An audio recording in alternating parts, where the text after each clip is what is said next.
seen Wishtree tech, you've seen mystery tech, you've even seen Temu tech, but today we're buying tech from Japan. And oh no, not just any Japanese tech. We're using Sendico. Sendico is a fast, reliable, and easy to use auction and shopping proxy service. Herein, you can buy products from most popular Japanese online stores and Japan auctions. Theoretically, we can deposit some money in Sendico.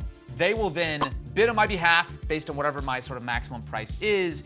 And then if I win it, it all goes to the Sendico warehouse. They package up all my items, and then I get one neat little box, which hopefully won't be incredibly expensive to ship. What do I want today? I want a Game Boy Light. I'm gonna start with a Game Boy Light. Now, to be fair, a lot of items that I'm looking for today could be purchased on eBay, right? And there's plenty of Japanese sellers that do ship on eBay. The problem is that, first of all, you're paying shipping for each and every individual thing. And second of all, from my limited experience, items tend to be a little bit cheaper domestically in Japan versus the international market, because on eBay, every single Game Boy Light's gonna be compared. Whereas if I go on, like, say, Yahoo Auctions or something, odds are hopefully I can get something that's a little bit cheaper. Oh, here we go. So, good condition Nintendo Game Boy Light. Now, if you're not familiar, the Game Boy Light was a rare-ish Japanese-only Game Boy. This was essentially based on the Game Boy Pocket. It came out right around the same time as the Game Boy Color, and the real advantage here was it had a very dim but technically lit screen. I want a Game Boy Light in my life. I'm just gonna look up Pokemon cards and see maybe we get like a lot or something.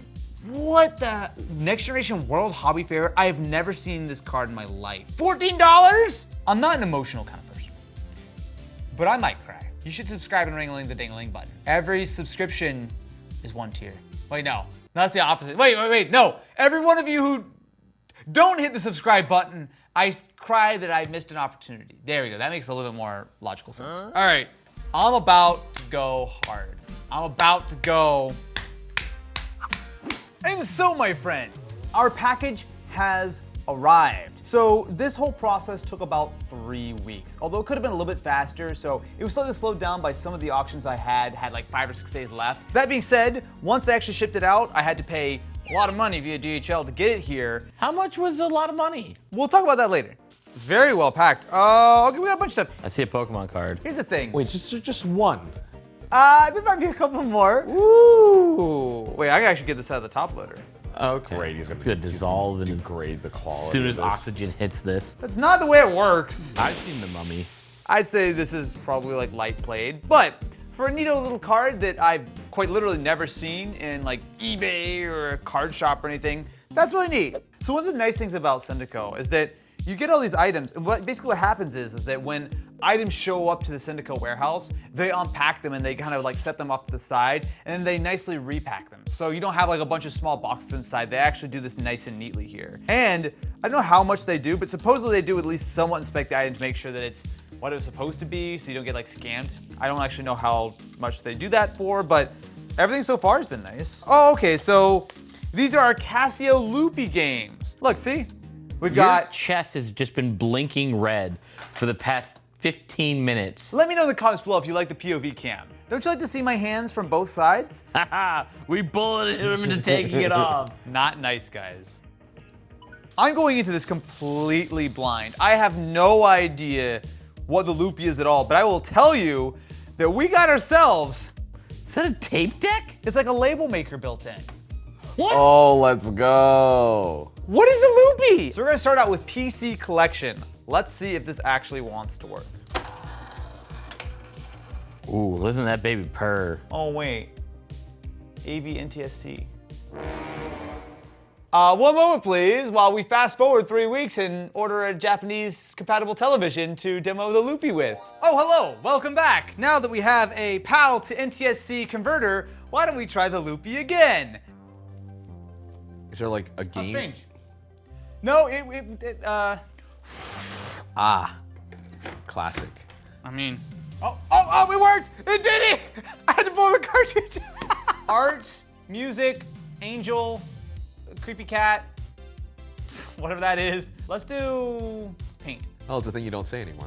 Do I want to be a mouse, a girl, or an elephant? I'll be a mouse. Okay, so, what? Wait, I'm very confused. Oh, did I just do the thing? Yo. Okay, we did it. Now I'm going to cut it and reveal. Oh, look how cute that is. It worked. I mean, it's really, really small, but look how cute that is. Aww. All right, well, I know who this is getting. This is This goes right on Robo T Raptor. On his thigh? Yeah, where do you, I mean, yeah, of course. So for $65, this was very cheap. Wait, let's pick one more. What do we think is cool? Dress. Dress? This one? So Look you at the style. Let's So you face can it just, me. you can just make you, and then print yourself out. I will do that. What are we gonna put Mega Austin on? The back of the TV. Okay. It'll be a really funny gag in like 2 to 3 minutes, don't worry.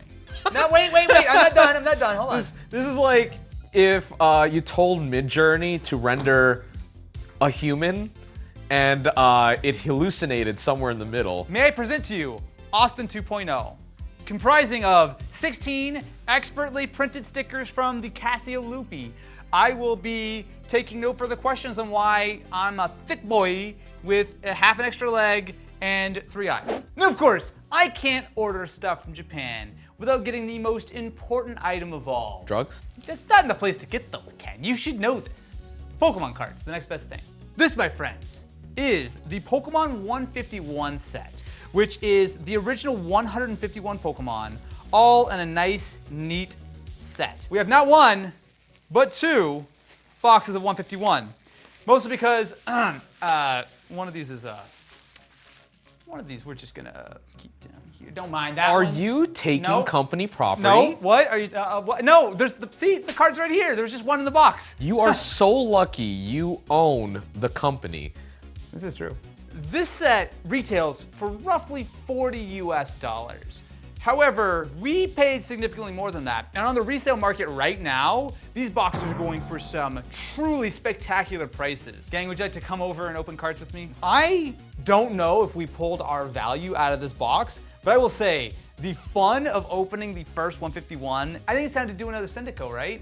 Oh, I thought you were gonna say it's time to open the other box. No, we're not doing that. I'll be honest, a big reason why I want to do this video is that Japan is absolutely overflowing with DSs and Game Boys, and a lot of them are surprisingly cheap. For $27, this DS Lite, oh, I can immediately tell you, that's in good shape. So to go along with this, even though this as a DS is region free, so that means you can put in pretty much any game, we got actually a couple of options here. We've got, oh, what is it called? It's not Brain Age. They called it like Brain Training or something. I actually don't know what it's called in Japanese, but this is basically Brain Age. And we also got another one?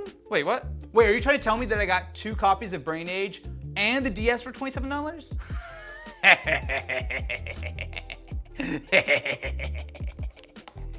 Nice. Uh-oh. I'll be right back. I'm gonna go find a DS that I know works, and we're gonna get to the bottom of this. One moment, please. See, what would happen if I just did it? You blowing it again? Oh my God, Ken blew it and it fixed it. And I also hit it, like you're supposed to. So I'm gonna try a flash cart to see if this works first. Boom, look at that. So we've got all the ROM, the games, of course. That you own legally? Actually, I do. Amazingly enough, Ken is correct that the DS actually does work. The only real bad thing you can say, short of that slightly scuffed slot, which I guess is just probably slightly dirty considering it works fine, is that the screen, both screens are a little bit used, but definitely the bottom one is a little yellow. That being said though, it's not unusable. And considering the fact that we got the DS in, I would say, good condition, and a couple of excellent boxed Japanese games, for 27 bucks, that's pretty good. That's pretty good. Next up we have the Game Gear. Now, there were other versions of sort of Game Boy competitors back in the day. There was the Atari Lynx, there's the Sega Nomad, which is basically just a Genesis that was in a portable form factor. But in my opinion, the Game Gear was one of, if not really the best competition to the Game Boy. Much more powerful, color LCD display. The downside was, it was huge and it lasted like no time on a ton of batteries. Oh, whoa. Oh, it matches my shirt. This thing is dope. And it does come with a game, which I believe is Sonic 2. Yes, Sonic and Tails. It's not in perfect condition, of course not. But this is so decent. Like, very, very solid, especially considering that this is basically 30 years old at this point. That's one of the main advantages of getting stuff from Japan, because you can get a Game Gear here. I don't think they ever sold the yellow Game Gear in the United States, but the difference is that Japanese stuff typically has quite nice quality. So we've got ourselves a D-pad, which does not feel great, but I think that's just the way it was designed. All right, shall we play the Game Gear? Oh my God, that screen's bad. Wow, so here's a reminder that early LCDs were bad. Or at least the game is not crashed, but hang on, I need to actually turn that brightness down. So this is like full brightness, and the brightness is actually okay, but the problem is that it completely wrecks your contrast. So I definitely need to bring that down some. It looks fast. Oh yeah, the game runs fine. The screen is ghosting like a ghosty ghost. For $110, not only do we have the yellow Game Gear, but also a copy of the game. Is that a good deal? I think it's a pretty decent deal, especially because I have never seen a yellow Game Gear. Now, if you're a Game Gear aficionado and you want to let me know in the comments that this was a common color and that I'm a moron for thinking that 99% of them were black, feel free to let me know. But this is neat. So of course, I can't go on a Japanese website and order weird, neat Japanese tech without getting myself the good old reliable a Game Boy. But not just any Game Boy. Oh no, not only is it yellow, because of course it is, this is a very cool Game Boy. This is a Game Boy Light. I will say, I actually used to own a gold Game Boy Light that I sadly no longer have. I did a video on it, if you want to see an old school Austin video. Oh, the one that got lost in the fire? Yeah.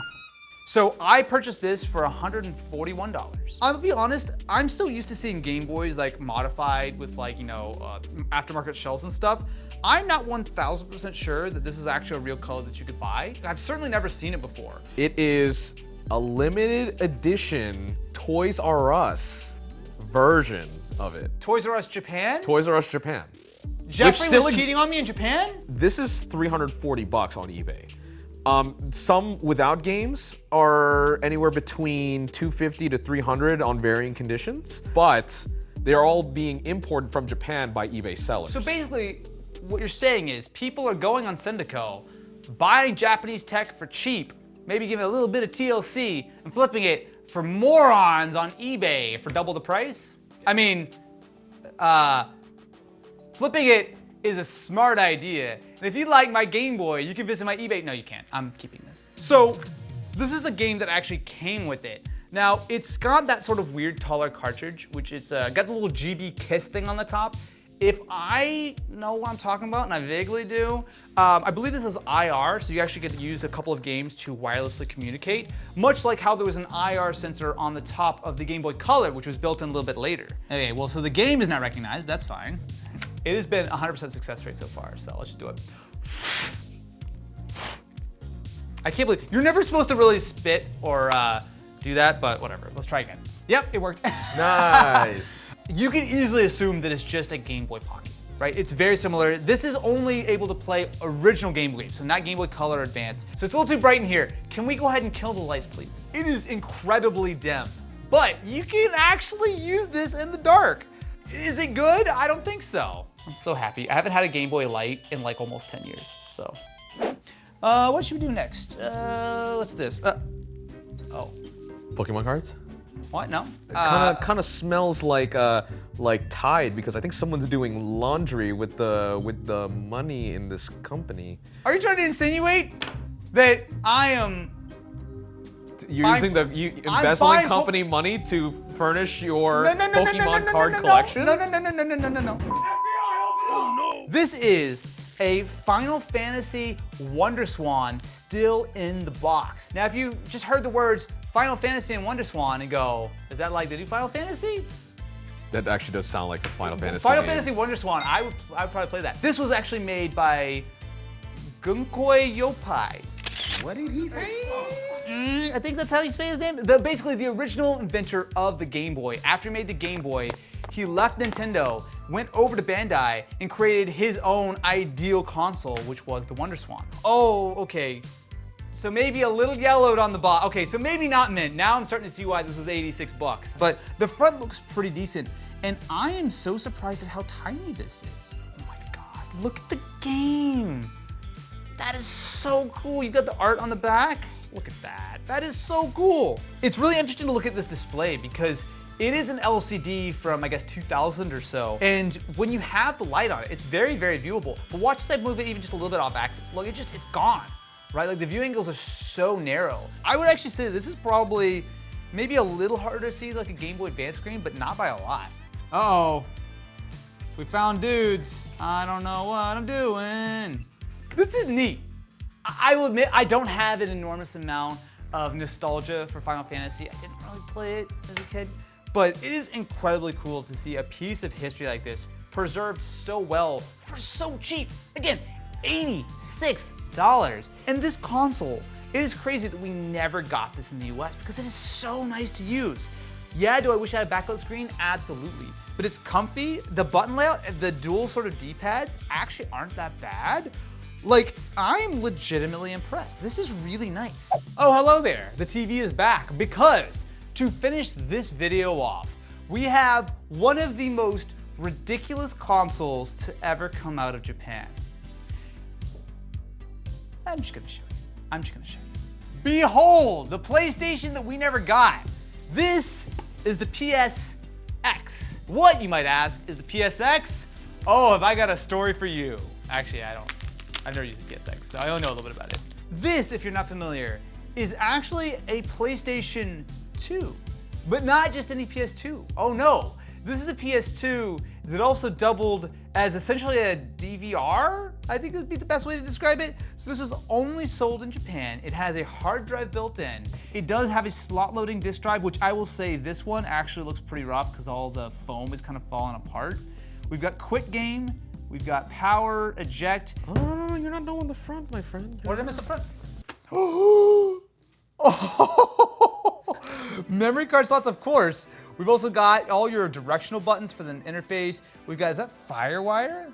Yeah, buddy. Wow, there is a veritable cornucopia of ports on the back of this thing. So you've got your two game controller slots, which yes, you plug into the back of the PSX. So this came out in 2005 for the price of almost $900 US, which is outrageous. Now, keep in mind that this is one of the last models of the PSX, which is why it has some of the additional ports. But we paid a mere 170 bucks for it, which to be fair is still a lot of money. But for such a weird novelty, we, again, got pretty much the cheapest PSX that we could find from Japan. So it is missing everything. It doesn't have the original controller, which had a longer cable because you had to plug it in the back. It didn't have the remote, it didn't have anything. It also very well might not work without that adapter. So a lot of questions.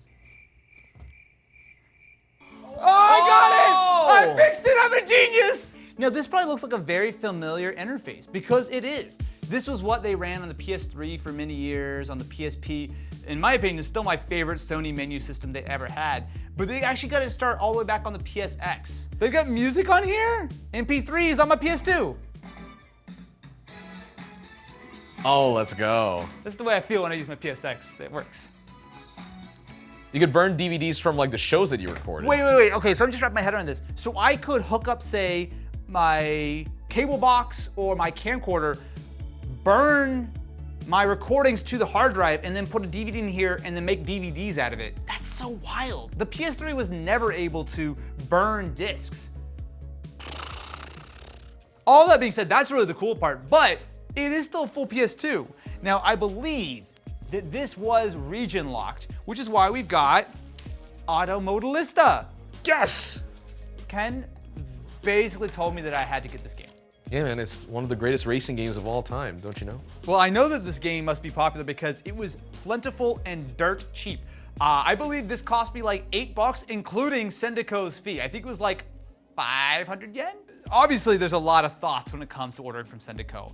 The big one is you need to make it worth it, spend some good money, right? Because you've got to consider that every item you buy, you have to pay the 500 yen processing fee, and most importantly, you've got to spend a good chunk of money shipping your items. So if you're gonna buy stuff from Sendico, it makes sense to get a lot. And I'll tell you that this PSX is massively heavy. I wouldn't be surprised if this PSX, just by weight alone, was probably like 80 bucks of our shipping costs. Give it a try. I'm gonna put this in, we're gonna do it all aesthetic. Everyone ready? Okay. You know, I thought it was gonna look a little cooler. I'll be honest with you. Let's try it one more time. There we go. Just need a little bit of encouragement. You know, we all do sometimes in life. Let's see if the disk drive actually wants to work. Uh-oh, we've angered it. This is every single console from DKOldies, but Why did I buy this? So there's one video by Moist Critical that people have sent me so many times. So let's find out what DKOldies is all about. I've been hearing a lot about a company called DKOldies. So they sell old consoles, old games, just anything and everything related to old school gaming. And over the last week or so, they've been getting dunked on. Everyone's been calling them a scam. Now, I didn't know a whole lot about this situation until recently. This feels very meta. I'm watching a video from Charlie where he's like, I don't know anything about this, I just learned about it. Now I'm watching his video where he just learned about the thing. DKOldies prices are significantly higher than pretty much anyone else in the market. But after learning more about the situation, they make claims saying that they refurbish their consoles that they're Refurbish, okay. That is the key word here, calling it refurbished. And this is not just a DKOldies thing, right? I've purchased GameStop refurbished consoles that showed up instead being pre-owned, which meant that they were filthy, disgusting. I remember there's an Xbox that was literally just caked in dirt before. So if DKOldies is doing this, that's not great. I made fun of GameStop for doing it. I made fun of Walmart for doing it. Obviously I've had problems on like Wish and everything like that, but that is kind of what everyone does. I think it's worth kind of considering that context. It doesn't make it right, but it also doesn't single out DKOldies. At least that's my first impression. Okay, let me go to the DKOldies website. DKOldies Retro Game Store. Shop all of our vintage 100% authentic products with a free 1-year warranty. A free 1-year warranty, actually a pretty big deal. Almost all of these kind of things that I have purchased in the past come with basically no warranty, maybe a return policy of a week or two or a month or something. But having a warranty, that is worth something, especially when it comes to old consoles that even if they are in pretty good shape when you get them, a lot of things could be 15, 20, 30 years old. Having a warranty is a big deal. They do have a video on how they refurbish consoles. I'm curious about this. Every day, tons of new collections get sold to us here at DKOldies. Let's take a look at this one, for example, and let's check out everything that has to happen to this Wii before we can list it for sale and it finds a new home. Okay, how do they refurbish the Wii?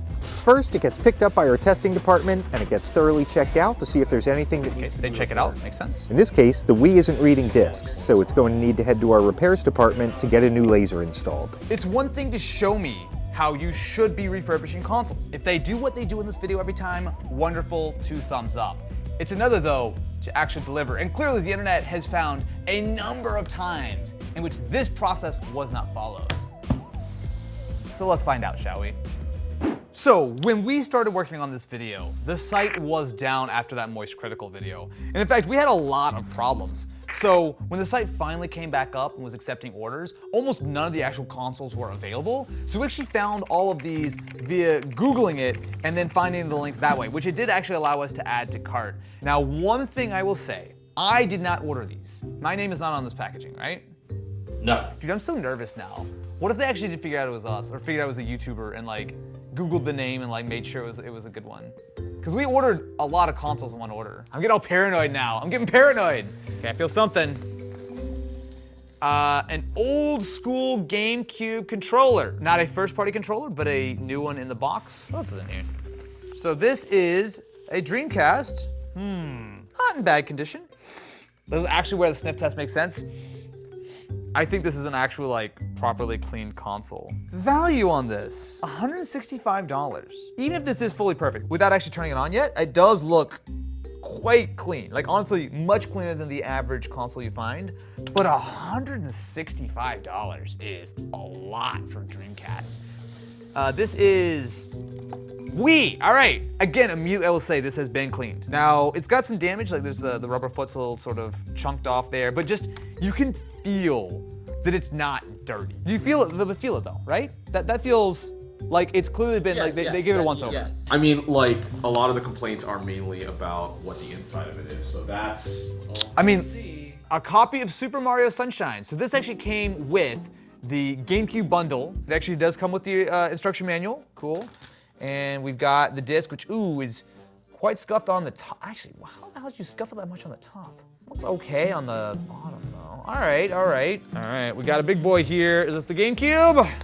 It is the GameCube. All right. If you buy a black GameCube, it's gonna be a little scuffed. And this one I would say is probably in the worst condition of them all. Although again, you could just feel it. It's in relatively good sort of like clean condition. It's got some damage, it's got some scuffs, but this is all cosmetic stuff. None of it is worse than the average GameCube, I would say. Well, actually, I will say one thing, the handle is loose.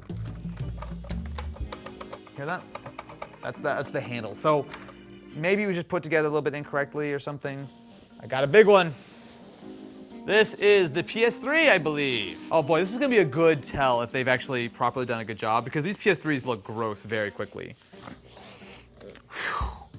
They cleaned it all right. It smells strongly of chemicals. So unlike some of these consoles, like the Dreamcast, which I think actually cleaned up pretty well, this looks terrible. Part of this is just down to the fact that these PS3 Super Slims, you can't really clean them. It's that glossy, like piano black. I understand that they were trying to clean this up. I would actually say that this is in by far the worst condition, mostly just because of the design of the console. Once you start to like really hit it with anything abrasive and most cleaning chemicals and stuff, it is going to start really wrecking this finish. Also that, I haven't used a Super Slim in a couple years, but like the door shouldn't be that bad. Look at that, it doesn't, keeps sticking. What is this big? I didn't recognize this is an OG Xbox 360. It was so fat with all of the wrapping, I didn't recognize it. Cosmetically, this is great, but at this kind of price, it had better be. Because keep in mind, this is the OG 360. This does not have Wi-Fi. So you either need to plug it in via Ethernet or buy one of the USB dongles. And at $180 for one controller, that's like double what you should actually be able to buy one of these for. Mind you, it does have the warranty, which is worth something, and it also is cosmetically in good shape. But that is an enormous amount of money for a very old console. This is 15 years old. Ah, the Game Boy. Okay, how much, before I open that, how much did we pay for the Game Boy? Oh my God, did we actually? $150 for a Game Boy Color Grape. Good Lord. I don't know, maybe like 10 years or so ago, I used to go to my video game shop. They sold Game Boy and Game Boy Colors for $5 each. And they were all in pretty good shape. So the fact that this is $150, bro. So I appreciate the fact that this definitely has a new screen. They didn't take off the screen protector. So we'll just peel that off here. Battery door is intact. I will say the contacts are clean. Oftentimes you'll see on these Game Boys that things have been corroded after battery's been left in for a while. All right, I think that's it.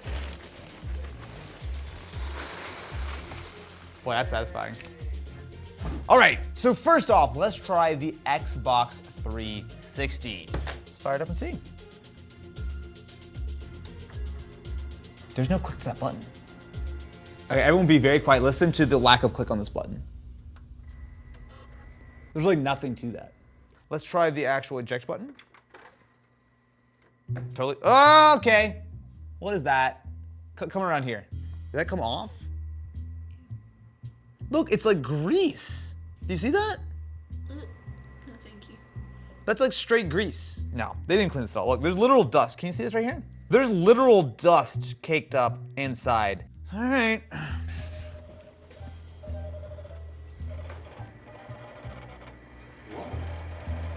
Is that Morse code? That disk drive does not sound good. I mean, it's clearly functioning, so it can't be that bad, but I don't think I've ever heard a 360 sound like that. Stream now on HBO Max. Wow, what a terrific game to play on the Super Slim PS3. This I already know has a problem. This does not work very well. Although, you know what I say that? This is better than it was yesterday when I tried it. It's actually kind of working now. I wonder if it needed to be worked in, because it actually is now functioning. Okay, cool, it magically fixed itself overnight. Wonderful. Okay, I don't want to play the rest of Last of Us right now, but PS3 seems functional. I'm the big Wii. No.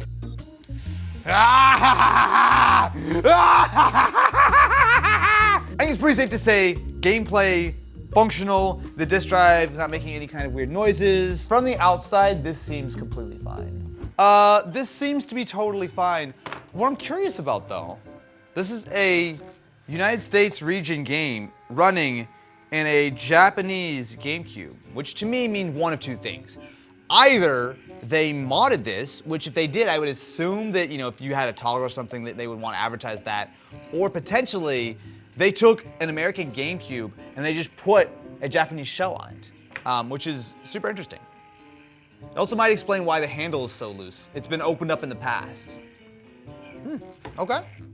Next, we have the Game Boy Color. Now, to be fair, this is a new screen. This is not a upgraded screen, which I will say for the amount of money that we spent on this, we probably should have gotten one that was had like a backlight or whatever. A lot of people mod these. So for context, my buddy Jake, he sells Game Boys, he mods them. And look what you can get here, right? So Jake will sell you a $200 Game Boy, so a little bit more than this, but it has a custom printed shell, all brand new stuff, including an IPS display, which I can guarantee you will look a million times better than what you've got with this. So the great thing about ordering a console-only bundle is that you have to provide all of your own accessories. And we didn't have a Dreamcast AV cable, so a couple days later, it's in. So let's try it, shall we? So this is our controller, right? Since it didn't come with any accessories. These used to be the same color. That's white. This is beige and not good. Come on over, have some fun with Crazy Taxi. Luckily, this is a profession that will never go anywhere and could never be replaced by an app on my phone. Oh yeah, Dreamcast works. All right, first up we have the Xbox 360. I actually had one of these that I did a video on back in like 2009 because it red ringed, but instead of fixing it, I did the towel trick, which is to suffocate it until the solder reflows and it works for 5 seconds until it stops. That's the extent of my knowledge of opening up the 360, so we'll see how this goes. All right, we're going to carefully remove our warranty void sticker, which I will say was never stuck down to begin with. I'm also curious about this one. The power button doesn't do anything. So there's your problem. This is supposed to be attached on both sides. This is just not attached. That's broken here. So that's why the click does not actually not work. So that's immediately strike one. Little Xbox sticker here. What is this Xbox sticker? You see that? It's like a weird paper sticker. This could have actually been opened and repaired before DKOldies even got their hands on it, which doesn't absolve them of anything. But I'm kind of curious, like, with something that's this age and still functioning, it's not outside the realm of possibility that it has been opened multiple times over the years. Oh, ooh, interesting. Okay, well, I've immediately seen something. There's like a piece of like tape or something here to hold the disk drive in, and it has clearly been cut. There's like plastic that's just broken, right? Like I wasn't even anywhere near that. That's broken. What is going on here? This isn't dust. It's like grease. And you can see on my finger, like it's literally, it's not dust, it's like actual grease. Like, so this is the same kind of stuff that I was seeing in the disk drive. This is supposed to be a refurbished console. Come on out. There we go. Now, I will say one thing, that's pretty clean. Like, in fact, impressively clean considering, and the warranty seal is still on it for the actual disk drive. So my next question is there new thermal paste? That's the only other thing I can think of that could be a potential problem. But let's go ahead and crack open this heatsink and see what we find underneath. Now, this is the point where no one should really ever do this. Opening up to this point is not like massively difficult. Taking off the thermal paste and the actual like heatsink is a bad idea. There we go. Fans are loose-ish. Well, actually, there's a little dust on the backside of the fans. Actually, yeah, you know what? Wait a minute. There's dust on the backside of the fans, and that's the side that you can actually get access to from the outside. Like, this is the part, if I own a 360, that I can actually keep clean myself without tearing the whole thing apart. Okay, so this is classic heatsink bullshit. Come on. There we go. So there you go. That's what 15-year-old thermal paste looks like. It's now thermal goop. Cool. All right. Ah! Oh, that's worse. Dude, I could just touch that. Like, it is not dried out, but that's pretty, it feels like rubber. For the amount of money that I paid for this console, I would expect someone to have gone all the way down to the CPU like I'm doing right now, clean off this rubber. Oh my God, dude, that is like, I mean, that is almost not even coming off. That is ridiculous. But I would have expected someone to fully have cleaned this off, repasted it, and put it back together. Otherwise, while yes, it's nice to have an exterior clean, it's not the same thing as actually having like a proper console that's gonna be good for years to come. Alrighty, friends. Next up, we have the PS3 Super Slim.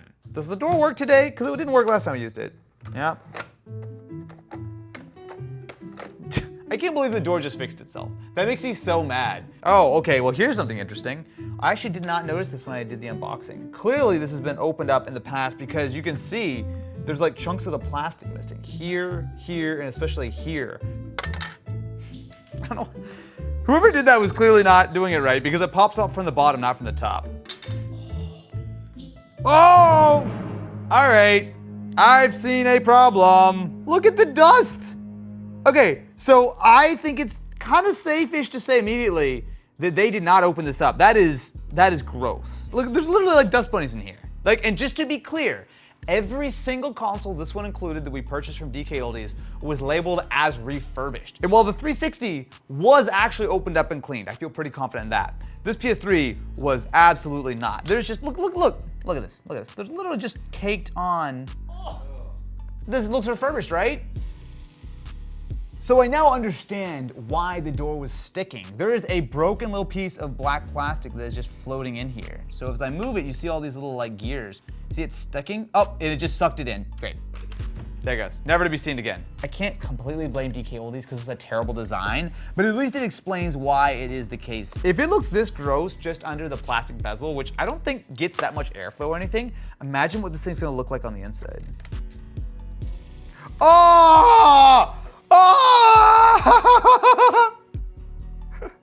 Oh, it's like sticky on it. Look at how much is caked on here, around here, over here on the intake. It's all caked on the inside too. Me opening it up, I think that little piece of plastic that was jamming it up is actually now gone because it works again. I fixed it. Oh. Wait, that's not okay. Well, I'm blowing the dust away. Remember, this was $240. You know, like what it cost brand new 10 years ago. All right, what's all this? Ew! Ew! Ah! Okay, I think I understand more now. It's dusty and it got wet at some point. Do you see all these like streaks? This is from like wet goo or whatever that was inside the system. Look, it's all caked around the USB ports. Look, there's actually like rust here. There's literally rust on the bottom of this PS3. Oh my God.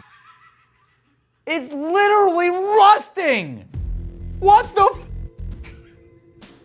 What?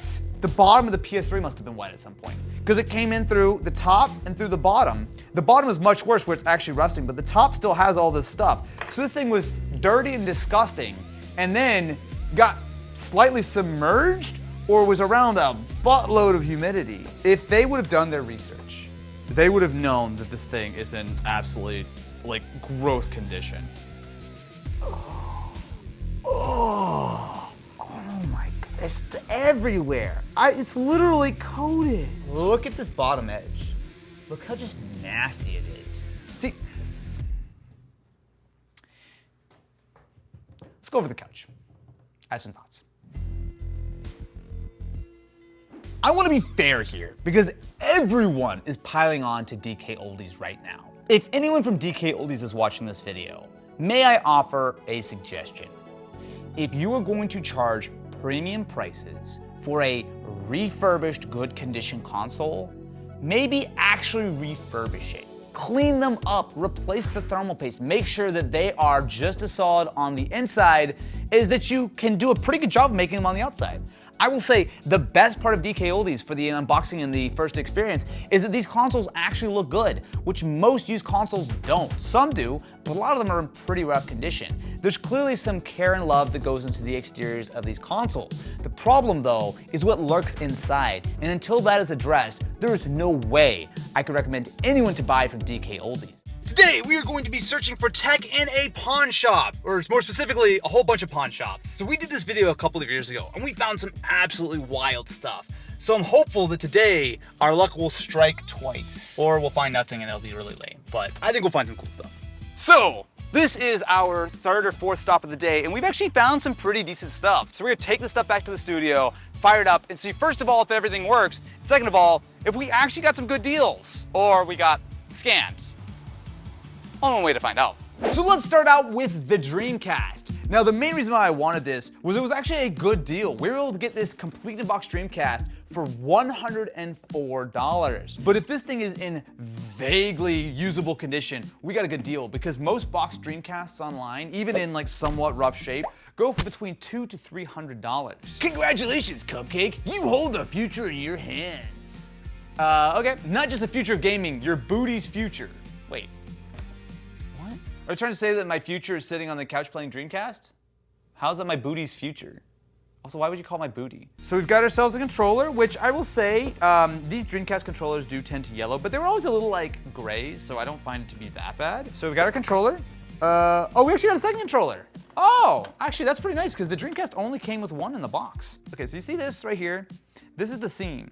That's what the plastic looks like. All that dark stuff, that's hand goo over the years. We also have Web Browser 2.0, which is clearly still in the original shrink wrap. We also got the original phone cable. So again, this is clearly never put online. And unfortunately, I don't think you can put a Dreamcast online anymore. Actually, I say that, there's probably someone who's figured it out. Here's hoping. Okay, so $104. Again, we got it for a great deal. I'll go get a TV. I'll be right back. Okay, let's give it a try, shall we? Well, that answers that question in about half a second. Oh, wait. That's not supposed to sound like that. Dreamcasts are actually fairly quiet. So this is a actual working copy of Crazy Taxi, I believe. So let's try that and see. Yes, okay. You never hurt, let's go. Look, man, you gotta get there on time, right? Come on. Class D license. D? Game over. Well, it's safe to say that we got a good deal on this Dreamcast. I'm slightly worried about the noises it's making, about its long-term viability, but getting a boxed Dreamcast in slightly dirty but usable shape, thumbs up, good start. I'm hopeful that the rest of our items are as good as this. There's a couple that are not going to be good, I think. Next up, we've got ourselves a Lenovo X1 Carbon. Now, this has obviously been well used over the years, and it's a little bit on the older side. So this looks like it came from, I believe, 2013. That being said, though, the design of this thing, I still actually think holds up pretty well today. The biggest problem with this guy is that it's got like it's not a touch bar, but it's kind of similar, because I believe this changes, but it's been like, I don't even know what happened. Like it's been out in the sun, it's burnt out. Like that, I don't know if it actually is going to work, but it's certainly seen much better days. One area where laptops have come a tremendous way in the last 10 years is audio and definitely screens. This looks bad. But I will say the little touch bar guy is working. Yeah, so you toggle it, so we have all of the function keys, and I tap it again, and then I have my volume, my brightness, and everything like that. We do have a Core i5 4300U, so it's Haswell. It's fine. I'd say this is still probably usable for very light tasks today. It could be worse. 8 gigs of DDR3 RAM, so plenty. And yes, it is in fact the 128 gig SSD. And we also have AC Wi-Fi. That actually kind of surprising. That's actually a really high-end Wi-Fi chipset for back in 2013. The screen is definitely where, if I was buying this laptop today, I would be most disappointed. And keep in mind that while I was able to get this for cheap, it's still not like crazy cheap. So this cost me $120. So on the back, you'll see this is the original Windows 7 license key, but there's also a Windows 10 refurb license. And you know, now I'm really curious. So obviously it's not in like great cosmetic shape, but I would say it's fine. Let me actually open this up, because if this was refurb, that helps the value. Oh, wow, that's so clean. Wait, whoa, that's so clean. So the first thing I see are SSD. This is the Kingston SSD. Look, it's got a little date on it of April 2020. So actually this has been refurbished in the last 3 years. So that's nice. You know, here's an idea. Should we actually try the webcam? Normally I wouldn't care, but because so much of this stuff is actually like decent enterprise, I would be surprised if it's actually okay. So this is a look at what the webcam looks like. I mean, it's actually fine, but boy, color. It hasn't learned how to deal with the RG and B. It's just kind of gray. Actually fine might be slightly overstating it, but it's a webcam, whatever. Shout out to Lenovo, man. 10 years ago, this design holds up like really well. Next up, I bought a Nintendo Switch Lite. You know, the best version of the Switch. So this one was listed at $170. We were able to get it for $135. Not an amazing deal, but I would say decent. Now, if you want to hear me wax poetically about why I still think that the Switch Lite is the best version of the Switch, I've got an entire video which you can go check out. The short story is, to me, this form factor is absolutely it. What's not it is the quality of this one. This one looks like it's been chewed up a little bit. And by a little bit, I mean, wow, that's actually, I couldn't tell through the plastic wrap. That's actually not good. The screen is moderately scratched, definitely no screen protector on there, and there's some deep gouges there and there. There's also more broken plastic too. So where the game card slot is, it's clearly just been like broken off. Oh, wait, there's a game inside. Let's see what game we got. Mario and Sonic at the Olympic Games. Okay. We're gonna let this charge for a minute and see if I can actually fire a game up, make sure the screen is vaguely functional. But best case scenario, it's just got a ton of cosmetic damage. This one feels like slight cheating because I already know these are fake. I got a couple of pairs of headphones. First of all, I've got a pair of Beats Studio Buds. These were $45, which the real Studio Buds, even on sale, typically are about $100. Now these are not advertised as AirPods Max, but I think if you take a look, you might be able to spot some similarities to the real thing. I want to try the Studio Buds first. Now, again, I understand these are not real. I'm not gonna judge them as if they are real, but I think a lot of people would probably see this and assume that, yeah, those are real Studio Buds. See what we got here. All right, well, that looks legitimate. We've got a few ear tips, a USB-C cable, and our Yeets. They sure ain't Beats. Oh God, that feels terrible. Yeah, it's not good. The case feels like it cost them like 2 cents to make. Well, that's great. So I guess I need to charge these fake Beats for them to have any juice whatsoever. No, I can't. The USB doesn't go in. See, it like goes like about 2/3 of the way in. Oh! That did not feel good. And the LED is also not on. Why do I do this to myself? This is, I don't even think these are gonna work, dude. Are these even real headphones? Maybe there's some circuitry for real headphones. Best case scenario, they're crappy knockoffs that have to literally smash into your ears to do anything, but I cannot get them to take a charge, to pair, to do anything. After that disaster, why don't we take a look at our AirPods Max, or as they call it, the Model P9. So, for context, this is a pair of real AirPods Maxes, which weigh 521 grams. They are big, heavy boys. Now, if I take a look at our entire P9 box, it weighs 293 grams. So I guess on one hand, you could say that we got a good deal because these only cost $50, unlike the real ones, which are $550. But something tells me that the quality is not gonna be great. Let's see. Well, okay. At first glance, they look okay, and oh my God, they weigh nothing. Do you hear that quality? So we've even got buttons on the side, a micro USB, an aux, and an SD card slot. They're like warped. Like only one ear, like this ear, doesn't go on right. Let's hope that the Bluetooth actually works. That will make me feel slightly better. They don't work out of the box either. Great. Hello, welcome to Austin's Waiting for Bolt I Bought to Charge Emporium. They've been plugged in for a little bit now, and I can hold this power button all I want. Nothing. I think what happened is that these items, both of them were probably bought on like Wish or Temu for like $5, $10 each, and then resold for $50. And I'm the sucker who bought them. Let's check out our Switch Lite, shall we? Like some of these scratches in the middle are like deep enough that like you can see them no matter what you're doing. There's a couple over here as well. A lot of the surface stuff is fine. And honestly, like the fact that it's been bitten up and chewed is not like the end of the world, but wait, the right bumper does not work on this at all. Like just straight up, it doesn't click and there's no input whatsoever from it. I can't believe I'm about to say this. This experience makes me wish I had just shopped on Wish.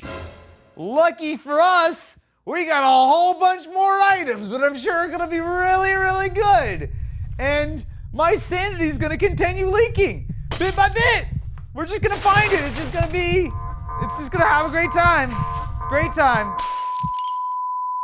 Let's take a look at this suspiciously, in hindsight, good deal on an Xbox One X. So we were able to buy this One X for $180, which is actually pretty good, especially considering that a lot of like Xbox One S's are only like 20, 30 bucks cheaper. And the One X is a way more powerful console for playing not only Xbox One games, but also this can actually run a lot of Xbox 360 games at like 4K and whatnot. So there's actually real advantages in buying an Xbox One X today.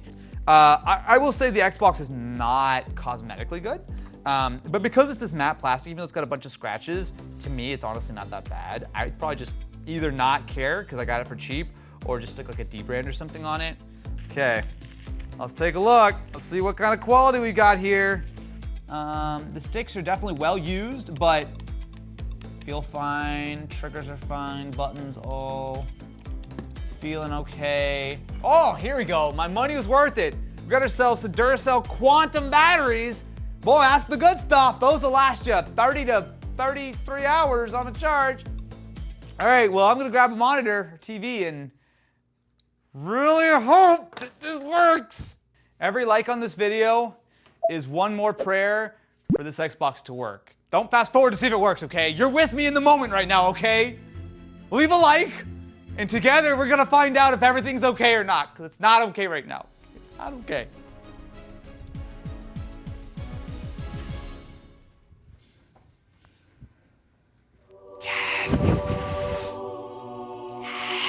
After a lengthy update process, we are now up and running. So, let me start out with one of the main reasons why I think it actually makes sense to get a One X over something like a Series S, which is installing an Xbox 360 game. This is specifically Skyrim, and the cool thing about Skyrim is that it is one of the games that has been optimized for Xbox One X. This game isn't playable here. It is playable here. It is not backwards compatible. Skyrim doesn't work on Xbox One? Are you kidding me? Okay, never mind then. I guess I'm just wrong, and that every other Xbox 360 game, I guess besides Skyrim, works on the Xbox One, while 2K16 is installing. Get this back on track. Let's take a look at another item we got, which is the Elite Series 2 controller. So the regular version retails for, I believe, $170 or $180. And then if you don't care about all the extra bits and bobs, you can get the core version, which doesn't have all the extra sticks and whatnot, but importantly still has everything else, and you can buy those separately for 130 bucks. But this, my friends, this only costs $70, and it comes in the box. I don't want to use this. This is, a controller that's for Xbox One. I want an Elite controller, because I'm an Elite gamer. And I've saved so much money today by buying stuff from pawn shops that I'm gonna treat myself to, look at that, that's a good controller. I can tell already by the look of the buttons. It's gonna be a good controller. This thing feels like so much better than this. Obviously, the standard Xbox One controller is totally fine. But the Elite has like this nice heft. The grips are nice. Now, I do know that this is missing the USB-C cable. So they did mention that, and I don't think it's, there's nothing else in the box. I'm gonna sync this and hope that it works. Okay, I'm gonna plug it in. You know what, I actually think it's gonna be better when it's wired, because it needs to charge. Boom.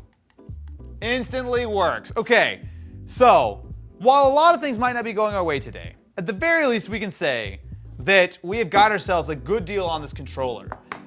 Does it actually need a 38 gigabyte update? No, it doesn't.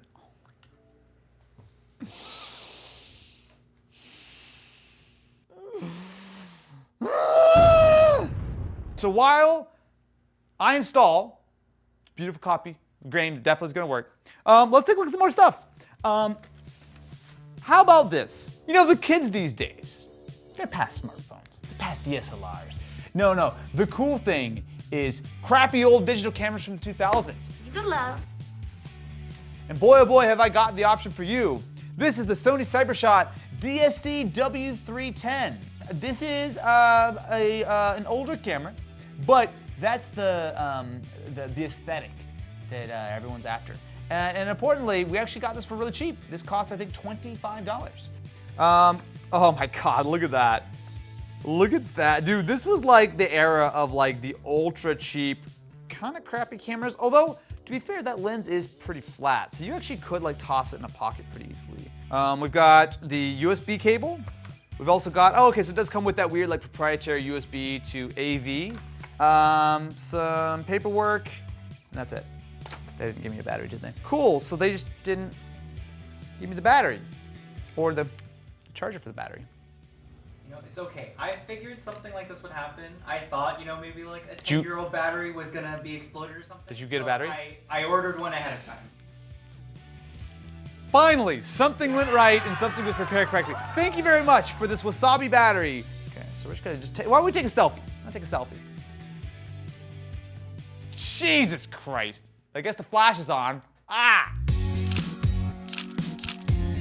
Oh wait, there's a video mode, I forgot. What does the video mode look like? We're now recording on our $25 digital camera from the pawn shop in beautiful, crystal clear VGA 480p. I'm not gonna lie, this actually makes me a little nostalgic. I totally understand why everyone's like, you know, taking these things to like concerts and to capture memories. Cause it's like, it's a very specific kind of aesthetic. It's not for everyone, but honestly, I might Instagram a little bit with this. I'm not even gonna lie, I gotta get it. And importantly, even though I didn't come with a battery or a charger, it works!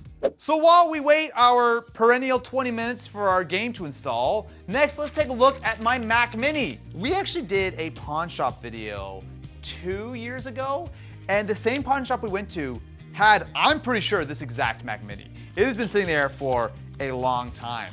And we were able to liberate it for the low, low price of $60. And they thanked us for finally taking it off their hands. I want to fire this up and make sure, but I believe this is either first or second generation Mac Mini. It's certainly the older one where it's aluminum, but it's got like the polycarbonate on the top, and it's got a wide selection of ports. So we got ourselves the power connector, Ethernet, Firewire, DVI, 4 USB 2, I assume, and then audio in and out. Since it's got DVI, I'm going to use an HDMI to DVI adapter, but these things are like nothing. I heard it fire up. It's, oh!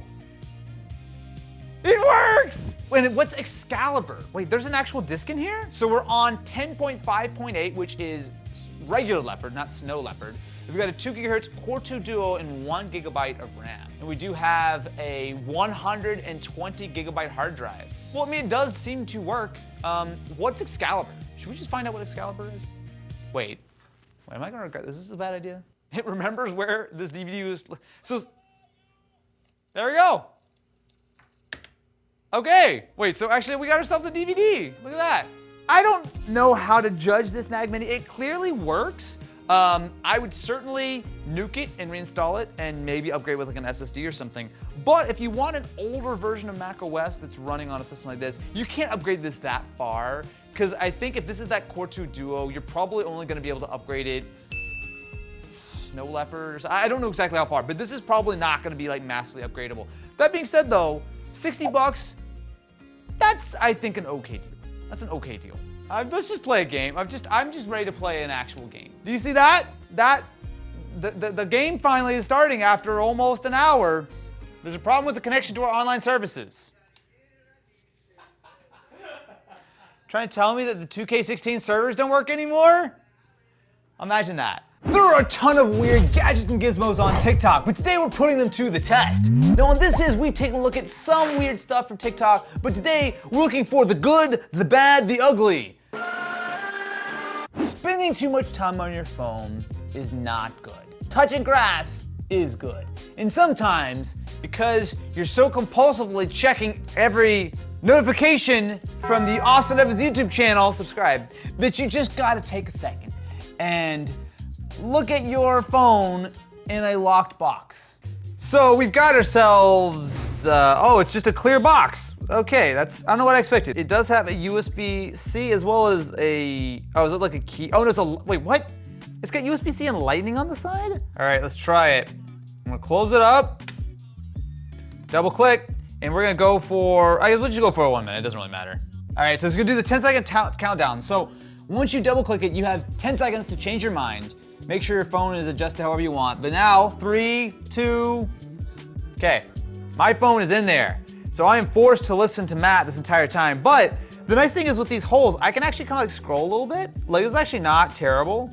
And I can also do this part too. Now mind you, you can definitely get your phone in a bad spot, but I actually do kind of understand this. There's also a hole on the bottom where you can plug your phone in. For 24 bucks, I'll give them a pass on this. You know what, TikTok? Not bad. Are these the world famous Bony Buds? Bony space buds, not boner buds, like I keep accidentally calling them. I've seen these before on TikTok. I'm not sure if these specific ones or some similar ones, but they're bone conduction headphones. Now, if you're not familiar, bone conduction is a real, well, they will if I try. There we go. Bone conduction headphones work by, instead of actually playing like little speakers for your ear holes, instead it vibrates the bones that go into your ears. Because I don't know if you knew this or not, there are bones in your ears and they go, and then that turns into music. I've tried bone conduction in the past, but TikTok seems to love these things, so let's take a look. The problem with bone conduction, as you might expect from something that has to be transmitted through the inner ear bones, is that it don't typically sound very good. And it being this cheap is almost probably worse. So we're talking about 20 bucks for these, which, I mean, like, sure, I guess. It's about what you would pay for a somewhat decent pair of in-ear buds. But these are, well, they're not in-ear, they're ear. Small case, I'll give them that. And we open it up. Boy, that is a shape if I've ever seen one. Dude, it looks so weird. The case having, it looks like you got like 4 sets of earbuds. Now the problem is it's not an intuitive shape. Oh, I thought I broke them. Oh no, I did break them. Look, they split. Like, look, do you see what they're splitting right now? I thought that was like the button. I barely even touched them. Look, they're literally broken already. Did I just break my boner buds? There's no way that people do this. This is not a thing. Your ears are so red. Yeah. Okay, so I'm trying to get that roughly, but there's no way that that's it, because it's just pointing it in my ear. There's no way that I'm doing something wrong, right? There's no way they're this bad. Dude, this is dumb. No, I'm over it. Boner buds. You need to pop a pill, my friends. They went limp. They were limp to begin with, and they never got any better. Can you enlighten me? What is the interactive car gadget, the Gasowit? You know when the guy behind you is kind of being a little jerky face? Yeah. And you want to tell him that? Yeah. But you I can't roll my window down and flip him off. Well, have I got the product for you? Because now you don't have to strain yourself. So interactive car gadget. Gesture 1, flipping him the bird. Gesture 2, saying hello to others. Gesture 3, showing your love to others, thank you. How is anyone gonna know? Like, this is so much work. My hands are attached to my arms. They are great and functional. California driving code says you keep your hands at 10 and 2 at all times. We have ourselves. Why is it so thick? It is actually quite thick, so I guess this just attaches to your window. And then you've got the remote control here, which will either give you the middle finger, the wave, or the hook 'em horns. Time to go flip some people off. Theoretically, this is going to be very straightforward. I had to put in some AA batteries here, but if I press the button, oh, it's not working. Okay, I think, hey, here we go, all right. The battery terminals are really bad on this, but technically it is now functioning. So if I press the button, we can do, there we go. So I can hit the wave button, the hook 'em horns. So I guess what I'll do is I'll mount it something like this. Well, here's a problem I'm realizing. This glass here is curved. So not only is a problem in this 4Runner because this window can roll down. So if I ever rolled it down, that would be a problem, which I like rolling the window down. But also the glass is so curved, I don't know how well it's gonna stay. It'll probably stay okay, but hey, look, you can see it. So the remote also comes with a little bit of adhesive and Velcro. So if you really care about this thing, you can have it mounted like to your dashboard or something and just immediately just smash the button. All right. I mean, it does do exactly what they say it does. The remote works fine, it's all battery powered, it's pretty easy to install. I still somewhat struggle with the idea of like, what's the point? I mean, are you so polite that like someone cuts you off and you're like, "Arr! Beep, arr!" Like, it just seems a little bit strange, but you know what? TikTok, it works exactly the way you advertise. Next up, we have the smartwatch TWS headset. Now, we've looked at one of these before on Mystery Tech. It is a smartwatch that has a pair of earbuds inside. Now, The ones I've looked at in the past were cheap and really terrible, but according to TikTok, this is actually good. Okay, well, we got some stuff. So we got ourselves a band. We have our little earbuds and the watch itself. Yeah, that actually looks like a fairly nice watch. And it does have a sensor of some kind. I'm assuming it's a heart rate sensor or something. Oh, yo, that's cool. Yo, wait. That's actually cool. And it's like seriously magnetized. You know what? I'm actually kind of about this. So I'm gonna line up my earbuds on the inside with the Poco pins facing upward. Boom. Wow. Okay, you know what? We got ourselves a watch and it's all set to go. So I like how the Apple Watch says I'm at 66 and this watch thinks I'm at 82. I wonder which one I'm gonna trust. Yeah, you know what? My right side is like boom, boom, boom, boom, boom, boom, boom, boom, boom, boom, boom, boom, boom. Let's see here. How about blood pressure? Tell me my blood pressure. Oh, I'm 105/75. Okay. I definitely trust that. That's definitely a real blood pressure number that I would have right now. Can I borrow that to show my doctor? Apple Watch says it needs, oh, I'm at 99%. Oh, I'm 96%. Oh, I'm 99%. It is wildly varying on the other one. Apple Watch says I'm at 99. This one says anywhere between 96 and 99, but I suspect that that's just making up numbers like the other numbers that it's giving me. This is my favorite part of it. Like, it's a really strong like mechanism and the screen still works and everything. That's actually really nice. So I'll pull my buds out. Okay, and they're blinking, so I assume that they're gonna be good. I don't know which one's right or left, so I'm just gonna give it a try. Oh, they're so small. So now I am paired with everything. So let me do this. Let me play some music and let's see if I can control it from the watch. These are not bad, actually. Woo! Damn, son. Okay, so first of all, they're loud. I was like, oh man, I thought I had them at max volume. I had them at half volume. As with most of these earbuds, a lot of bass. And considering how tiny they are, honestly, not bad. Now, the fit is, I think, kind of interesting because they kind of have to tuck like all the way in your ears, right? So for me to put it in, like that's what it looks like when it's all the way in. So it's like pretty much flush. But considering that when I'm done, these go straight back into my watch, like how cool is that? Boom. I like the earbuds way more than the watch. The watch seems really basic. Like it's crazy to me, and maybe I'm missing some setting in here somewhere. It's crazy to me that I cannot control my music from this. For 70 bucks, if you just care about a mediocre smartwatch, and honestly, like fairly decent earbuds that are all in one package, TikTok, man, you're not kidding. This thing is actually like, it's way better than any of these other like earbud combinations I've ever tried before. TikTok, what you got next? The Power Factor Saver. Easy and simple, okay? Just plug it in, exclamation point, exclamation point, exclamation point. I don't really fully understand what I've got here, but I'm gonna suspect it's a scam. It's supposed to be a power conditioner. You just plug this into your wall. Dude, all right, I'm cutting this thing open. Well, come take a look at it, okay? There's some technical parameters that you need to learn. The useful load is 28,000 watts. 28 kilowatts. Cool. This is the useful load. Most breakers do about 2,000. Yep. If I understand this right, you plug this into your wall, and then it magically makes all your electricity not spiky. Oh my God, that's not anything. That is not a thing. That's not a thing. We have a very ominous black box that is hard glued. Let's see what happens when we plug this in. So I'm gonna plug it into power here. The LED turns on, and suddenly our power has been saved. You know what this is in the black box? It's a buck converter. Okay. To go from 110 to 12 volt to power for the LED. So basically, you plug this in and it is an LED and that is it. Wow, Matt's doing something dangerous. Everyone get ready. So you're gonna plug it in without everything on it. Yeah, so all of this is just to power this one LED behind this. Well, I'm not sure who told me to buy this thing, but in case you ever see this on TikTok or Amazon or something, it's clearly, very clearly, a scam. What is this? The UPI switch dock? Oh, is this one of those automatic poker dealers? The way this works is that you load up a deck of playing cards. I think you actually tell like how many people you have, and it'll go beep, beep, beep, beep, beep. Let's give it a try. Unfortunately, I don't think one word of this is in English, so I'm gonna have to try to figure it out myself. Sure, let's just play it and see what happens. So I'm gonna put this in the middle and see if it actually wants to deal. Ready? Everybody ready? Whoa, it does the thing! It does the thing!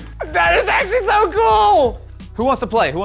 Okay, so we're gonna set it for 3 players and 5 cards each. Oh, it's like the 3 of us are close. I think those extra buttons were. Dude, there's no way you can tell me that you can deal that fast. No shot. Yo. No shot. No Call shot. me Gambit, because these are good cards. I need to be dealt too. Wait. How do we do this part? Yeah. Wait, yeah. no, hold on, wait. Dude, I got. Please, help me right. spit 2 cards out. Maybe just take 2. Oh, you can legit. Oh, that makes sense. Okay, got it. Notice how he always like, this is no way to do anything, and then we come in and show him how to do it immediately. Okay. Well, since we didn't bet anything, I guess we just gotta show our hands. Yeah. All right. But I don't want to. Queen high. Queen high. I got deuces. I was going for a straight, but I didn't get it. So that means I win. Yeah, let's go, boy. I can't with you, Austin Evans. How much was this? It was $130. Okay, it's a little expensive, considering And it doesn't even shuffle. it's not gonna shuffle. Okay, it's a little expensive. But you're talking about a neat gadget. Like, this is what TikTok is for. Besides feeling bad about yourself, you get to find out that something neat like this existed. I had no idea.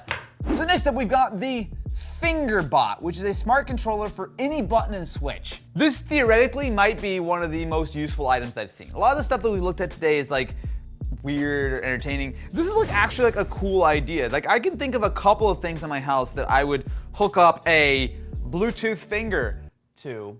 So this is the finger pusher. So now that it's on, I can manually press the button and it pushes, or I can use the app. So I can actually change the down movement, the up movement, and the sustain time. So let's do the up movement is 50% and the down movement to be 70%. So let's try that. Oh, interesting. So yeah, so I guess using the app, you can adjust it. So say I mount it and I want it to come up and then down just a little bit. So maybe you actually could tune this just right as it wiggles to like push the switch up to the point where it turns on, and then you let go and it will pull the switch back if you kind of get that point of tension just right. All right, who's got something that I can use my Bluetooth finger on? We can add to the DMX board, so you Do can it. turn the studio Do on it. and off. Okay. So this is our lighting console. So with this, I can change all kinds of stuff like the lighting in the studio to all kinds of different things. But what I could also do is just set it over the power button. And I'll set it over this button. And if I press it, theoretically, it will be able to be powerful enough to shut off all the lights. Are you ready to give it a try? Yeah. Oh, wait, what? It's not strong enough. I'm just gonna hold it down. Ready, set. Yeah! Yeah, it works! I'm scared. Look at that! Amazing! Now our dumb studio's smart. Next up we have the Link. Not to be confused with the Link in Las Vegas, which is spelled the exact same way. No, this is the Link Bracelet Stretch, which is the better way to network. Is this a, wait, okay, let me take a guess. Is this an NFC business card? Yeah. Is it really? Yeah. Oh, that's stupid. Why? Also, wait, that's it? Well, you're a tiny little. What, I don't have that small of wrists. You're a tiny little twig person, so. Okay. Oh, It feels like I'm about to get a shot. You know, like when they put the little tourniquet on? You like, look like you're ready for Hugs. go right now. please hold while I set up my business card. Looking good, fire emoji. Is the app flirting with you? Wake up in the morning feeling like P. Diddy. Okay, all right. Okay, that's problematic in a lot of ways. Matt, you want to reenact this? I'll be the girl with the linky popple thing. You just be a random creeper who I'm gonna walk by. Okay, ready? And action. Oh my God, is that? Hi, what's Oh up? yeah, just. Oh yeah, you can touch it, sure, of course. Bye, see you later. Pizza. Did it work? No. Oh my God, is that Everyday Inventions? What? Oh, hey, what's up? Oh, yeah, that's, Oh, wait, that's a just- little aggressive. Oh, okay, all right, yeah, okay. Just- Yep, no problem. For the record, nothing's Nice, probably great to meet you. All right, have a good one. See ya. Yeah. Oh my God, a random white dude. Here, just give me the. See ya. Got his Insta. How much was the Link? Can we confirm the prices? So that is the old version that they have. That's like Okay. a V1 or whatever. Yeah, so yeah. we don't have pricing on that. But so for the V3, so we're V3 now. Like I said, I it's bought this $20 a while bucks. This is dumb, and you shouldn't buy it. Also, you shouldn't aggressively try to scan people in any way. Every trade show I've ever been to has aggressively tried to scan me. Okay, that's fair, actually. Most of the time, you shouldn't try to aggressively scan people. Now, this box is interesting because it says keyboard. but I just, I don't have, big chungus hands or anything, but that seems a little small. First flaw, micro USB. We almost made it through a whole video. So here's the problem. I can see the ribbon cable. Do you see the ribbon cable right there, the orange ribbon cable? It's very obviously right there. And you can see the backside of it here. I shouldn't be able to, like, with my fingernail, basically break the keyboard with the ribbon cable. So that's like my first problem. It's a basically mini keyboard. So the concept here is that you carry this with you, and when you sit down and you need to do some email, you pull the little phone holder out, unfold this, and then you pair it as a Bluetooth device, drop your phone on it, and you can type away. So for context, this is the size of a normal keyboard, okay? Oh, it's so small. Dude, my whole hand covers it. Okay, I'm gonna give it a try. This is not gonna be good though. Ready, set, 43 words per minute, 89% accuracy. I'm gonna write an angry tweet. They're missing keys. The quote and the, oh my God, you have to hold function to get the apostrophe. Oh, good, no, this is not it. Okay, how much was this? $53. This is actually close to being a good product. Bow? How about not now? How about ka-chow? Okay, I gotta level with you. We have been sponsored by UGRID in the past, terrific company. What exactly is unique about a car Bluetooth audio receiver? So as far as I can see, you just plug this into the aux on your car, and then it will give you Bluetooth, which is especially nice if you have a car that doesn't have Bluetooth or CarPlay or Android Auto. Hey, oh, USB-C, UGRID, you know what's up. All right, so this seems like it's quite simple. So you have a button which will either start or stop your call, I assume, or play or pause your music. You got a plus and minus. You have a mic on here, which I guess is important because if you're trying to take a Bluetooth call, your car stereo will work for the actual audio out, but there needs to be some kind of microphone. So that's actually a pretty clever inclusion.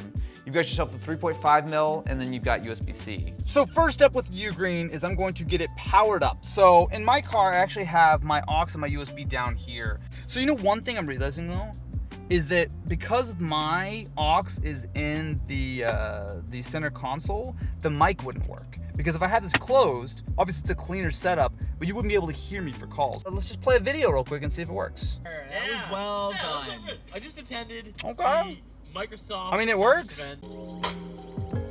So you know what? Audio quality actually not bad. Hello, can you hear us? Yes, I can hear you. It's not the most clear.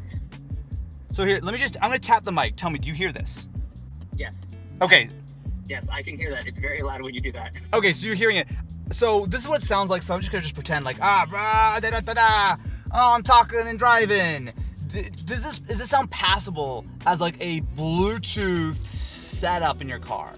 No, it sounds pretty terrible. Like, I would prefer it if you just put yourself on speakerphone on your own phone. How about now? How does it sound on speaker? It sounds much more clear. Okay, so if you've got an older car and you don't have Bluetooth, I will say this is a much cheaper and easier way of adding Bluetooth to your existing car versus getting like an entirely new head unit. I just wish it maybe sounded a little bit better, but other than that, kind of hard to complain. TikTok, man, you got some good stuff. Today I am ordering items from Goodwill. To put Goodwill to the test, I'm ordering a bunch of items from their store to see exactly how good or bad the deals really are. So this is called The Grid, powered by Goodwill. Now I've heard rumors that a lot of Goodwill stores actually ship their tech to this store. And looking at the photo, I mean, it looks like a video game store. Assorted lot of PCI computer cards for 10 bucks. So there's probably like some capture cards. I see what looks like a PS2. Is that a graphics card? Here are an assortment of video games that are scratched / untested for 66 bucks. But you can see, I mean, that's a lot. They've got PS2 games, PS3, PS4, Xbox One, Xbox 360, Wii. I mean, that's a lot of games. Oh, a gaming PC. Hello. $200, okay. But you've got a Core i7 3930K. That was a high-end chip back in the day. 32 gigs of RAM, a GTX 680. Now they did take out the SSD. Back when this was new, probably what, 2012, 2013, this is probably like a $2,000 system, and they're selling it by now for $200. Oh, dude, it's got the Noctua cooler? Dude, this system would have been dope. Although, why they installed the GPU on the bottom slot is strange. What? Vintage Apple II Plus and 2 floppy drives? Are you kidding me? Oh God.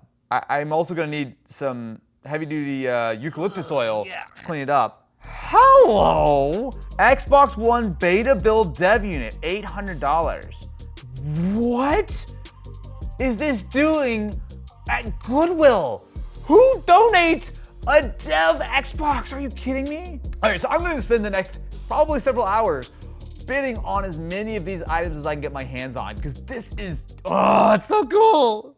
So I may have ordered a little bit more than I expected, but these are all of our Goodwill GRID boxes.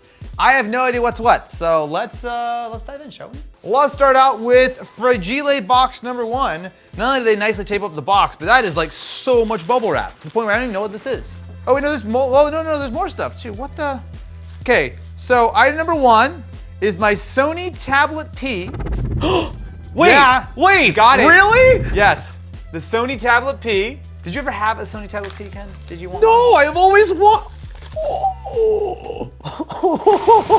I went to CES when they announced this thing, and I did a hands-on video. I'm holding my Zoom H1, I got my 3 sizes too large dress shirt on, and I drop it. I dropped it straight in the middle of the Sony booth. Of course, it does have a pair of screens, but as you guys can see. So this was an AT&T exclusive, so it does have 3G. And you can tell how old it is because it doesn't have the Play Store. It has the Android Market, which I highly doubt works. It gives me a sign-in failure. So I guess it's so old that this is no longer supported. What version of Android is this actually running? I'm curious. So we are on Android 3.2.1. Here's the problem with this. It's so old that nothing works on it anymore, which is a shame because we actually did pay $100, a little over $100 for this. So the concept was that this was a dual screen Android device. They called it a tablet. It had a bunch of PlayStation features. So if you close it, you actually have a tiny little PlayStation like Play logo. This is around the time that they're doing also the Xperia Play. So the concept was you buy a Sony phone, you also get like the ability to play some PlayStation games like PS1 and whatnot. This was ahead of its time. I wish I could do something on it because nothing is working. You know what though? Is that tablet in your pocket? Oh boy. It's my Z Flip 6. That'd be a fold. What? I can hear you over how cool my tablet is. We have our digital Mavica. This box is so much bigger than I thought. Who drops this off at Goodwill? What are y'all doing? This is so cool. Wait, is that the floppy disk one? Yeah, this floppy disk. Yeah. 1.3 megapixels. Oh my God, this is. I know. This is great. So this camera came out in 2000. This camera's old enough to work at Overclock Media. I hate that there's people working here who are not as old as this camera. There's a baby editing this video right now. Oh my God, the person editing this video might be less old than this camera. That's disturbing. I don't like that. You mean younger? The Mavic, oh dude, it's so much bigger than I thought. I mean, I guess it's got a floppy disk drive, but like, yo. I'm gonna be taking this to concerts. I can't wait. Yeah, actually, like for real, right? Say cheese!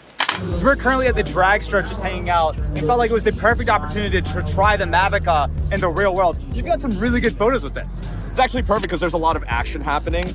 So it's been a learning curve trying to figure out when to take a photo because the buffer is real. It runs on floppy disks to save all the photos. So I have this box of just floppy disks.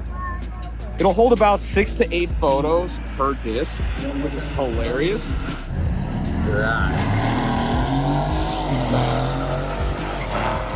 While the Tablet P may not have been a commercial, financial, or spiritual success, you know what it was?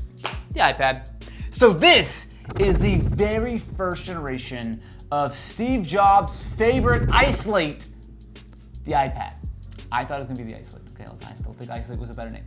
So, the what? The iSlate. Everyone thought that before the iPad came out, it was gonna be called the iSlate. Oh my God, it's so good!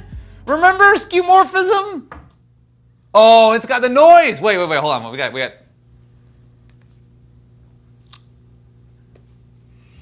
I do miss that.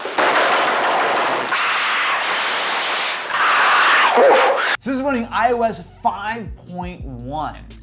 That's wild. You know what else is interesting? Back in the day, Twitter was one of the settings. Oh my God, look at the whole multitasking. I forgot about this. You double tap the home button and your multitasking pops up on the bottom. Look at that. It's so good, dude. Like, honestly, this holds up. Now, I will say it is heavy. Trying to hold this with one hand. It's a two-hand boy. It is. Like a lot of the tech that we're looking at today, a lot of the stuff is old and no longer supported. In my head, the iPad is what it's always been in my head, which is this neat, cool device that we all thought was super cool for $500 when Steve Jobs walked out on stage.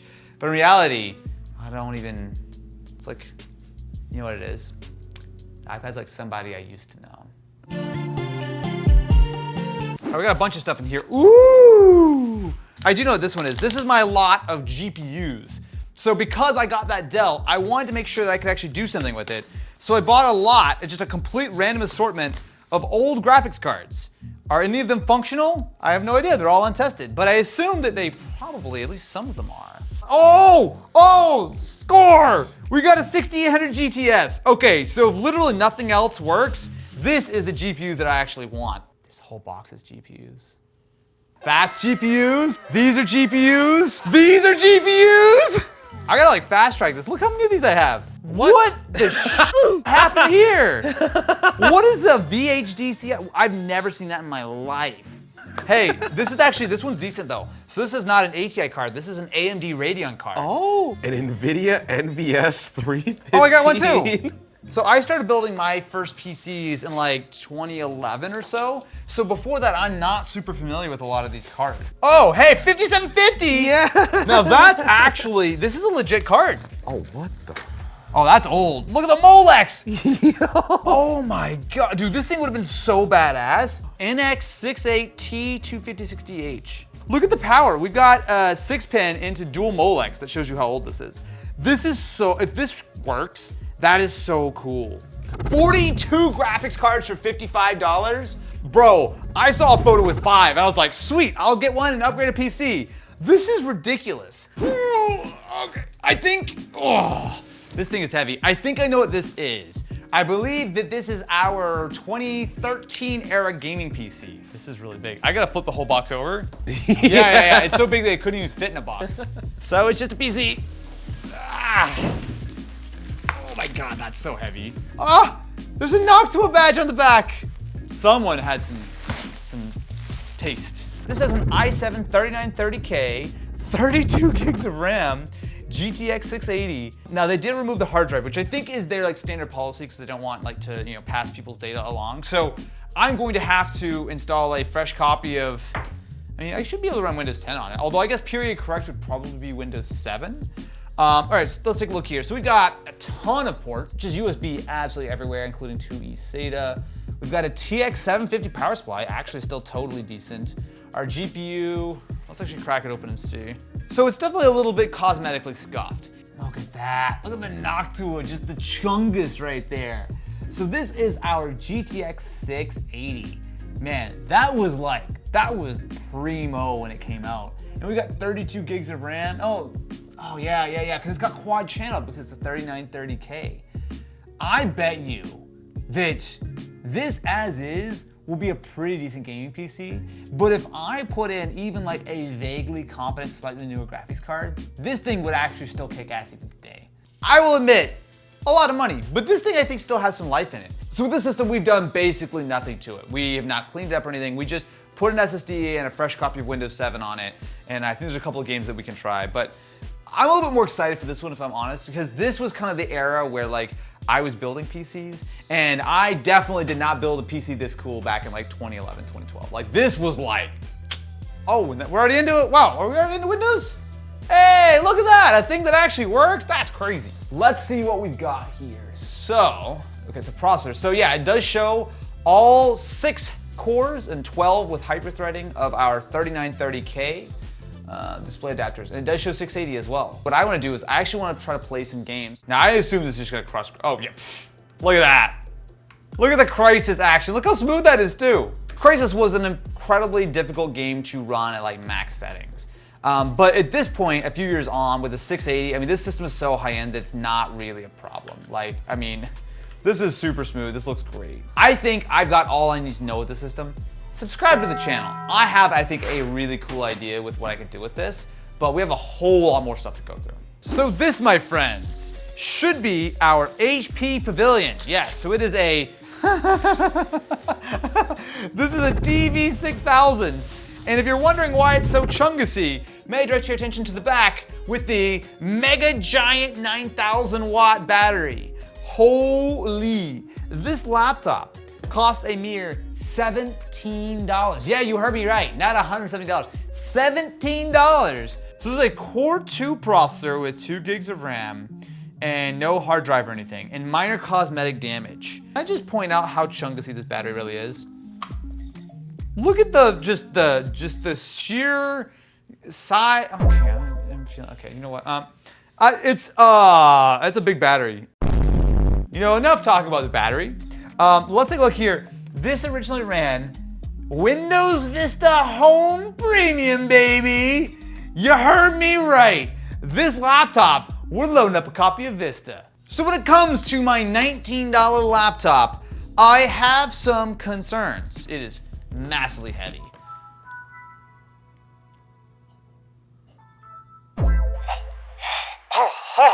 What can we do with Vista today? Now, I'm gonna sound like a broken record here. Running Vista, not a good idea anymore.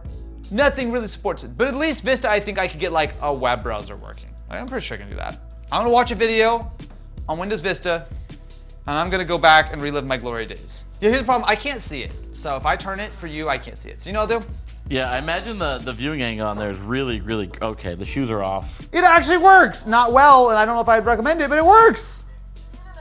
What are we, 360p? That's a video that counts, right? Also, it told me that I can't run Firefox. Okay, yeah, I know Firefox. I'm out of a date by like 15 years. I get it. I may have gone a little PC crazy, I'll admit.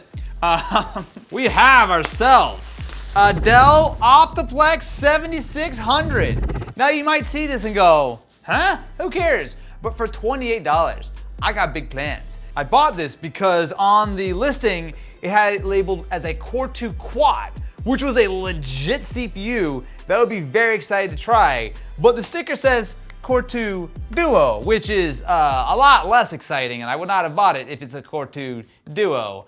We do have ourselves both a floppy disk as well as a DVD drive. Okay, now we're talking. So, this is my little riser. So, what the? Oh, weird. So, what they've got here is basically I've got a old school PCI slot and a newer PCI Express slot. And basically these are just doubled up. So these two slots go down to here. So basically I have the option of installing an older graphics card or a newer GPU. Oh man, okay, that kind of actually sucks.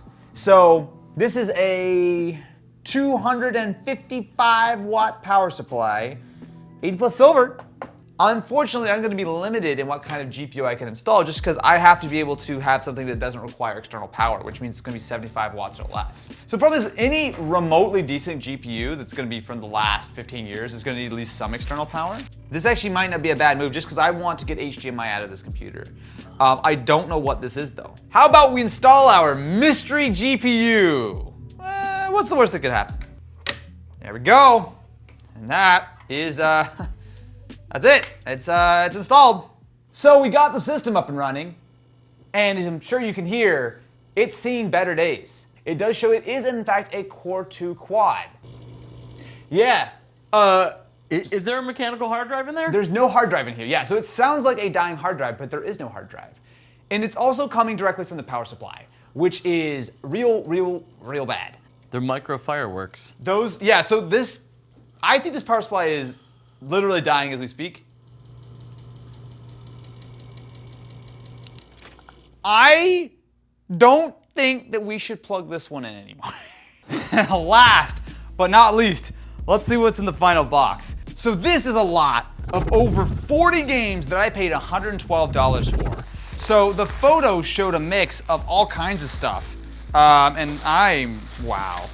NBA Live 06, FIFA Soccer 06, NBA 2K6 with a different logo, NBA Live 2005, MVP, NASCAR Thunder 2002. Actually, I'll play that. I'll play that. I own this game. Let's go. So I think we've got enough games to keep us excited for quite a while. Perfect, this takes 6 of day 3. We're losing our hugs. It's day 6. Day 6. We've been working on Goodwill for so long. Because I have purchased so many games, why don't we try? We've already got the PS3 out here. It's got full back compat. Let's start by playing some NASCAR Thunder. We'll play some Duke Nukem Land of the Babes from Blockbuster. We're just gonna have a good time. Yeah, let's go, boys, let's go! Oh, I'm on fire. Oh, I'm on fire! I'm on fire, Ricky Bobby! Help me, Oprah! Help me, Tom Cruise! Help me, Jesus! Ah! Oh God, Matt, what are you doing? Wait, Matt. Do you care to tell me Yeah? why the hell you bought 97 copies of Skylanders Giants? You didn't. What? Look, Matt, I got a little excited No. I saw. Look at here. Just.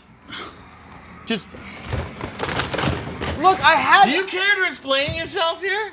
I just thought that was a good deal. I'm gonna take your credit card away. NCAA 7 football.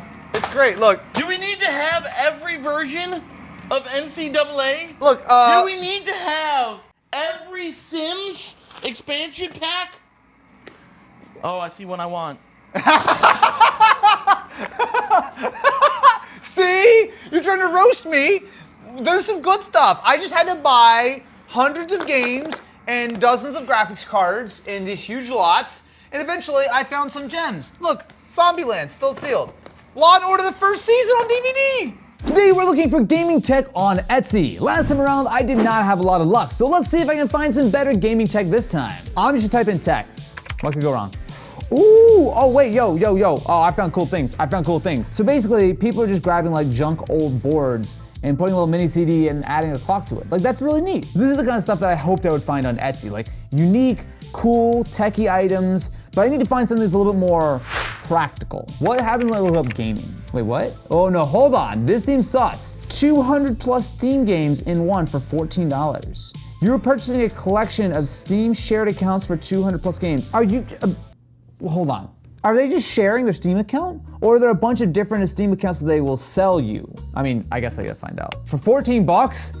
That's just weird, man. That's just weird. Oh, I'm about to, oh no. I'm going down the rabbit hole now. The custom-built Odroid XU4 with an LCD display, an Exynos 5422 processor, 2 gigabytes of RAM. But I guess what's unique about it is that not only can you play using the system, but you also, it has a screen on it, so you can actually just play directly on the screen.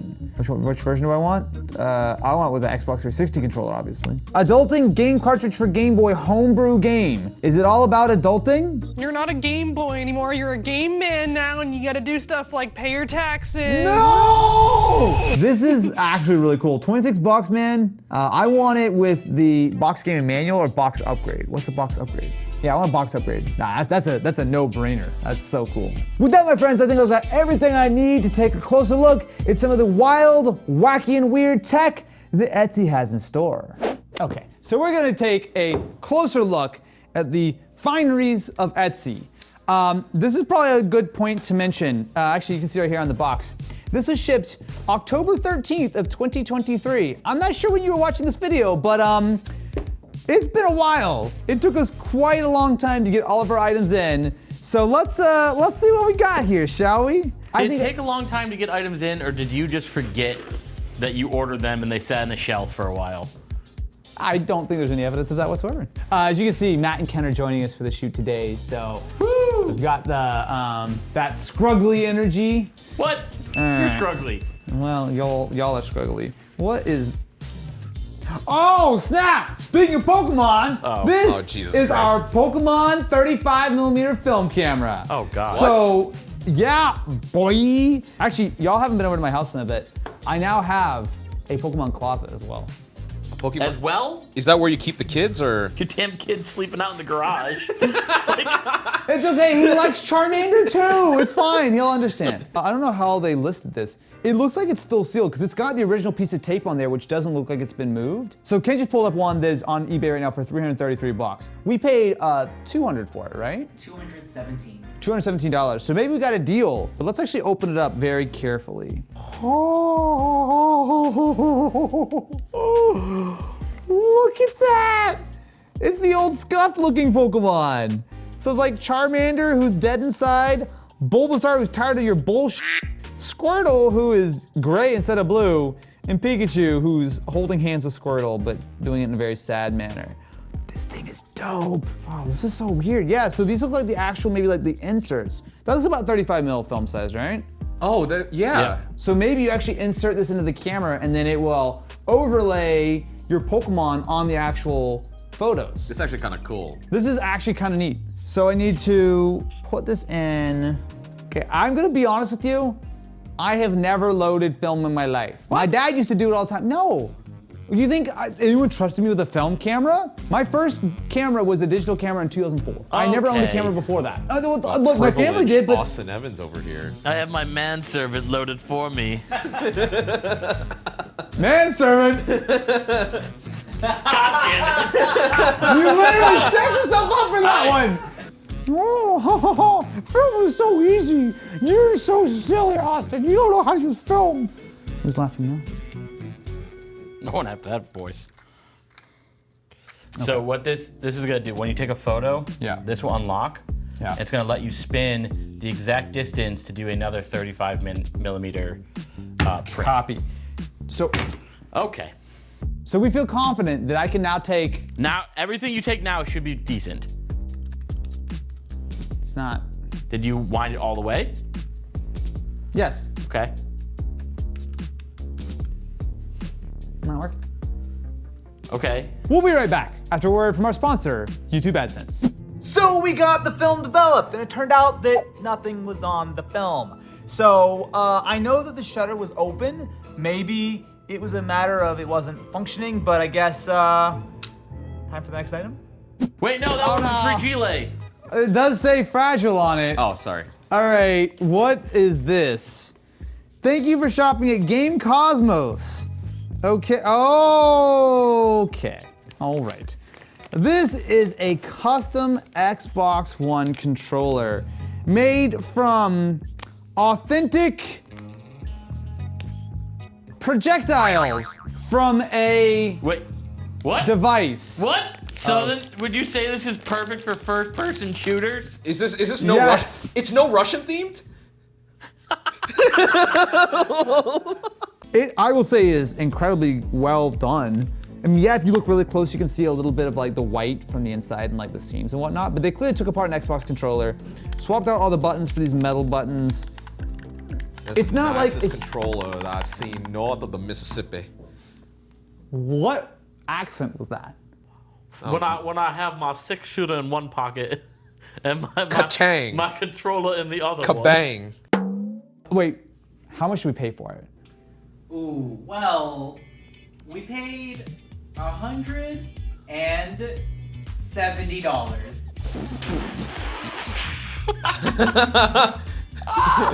Okay, well, hang on, let's be real here.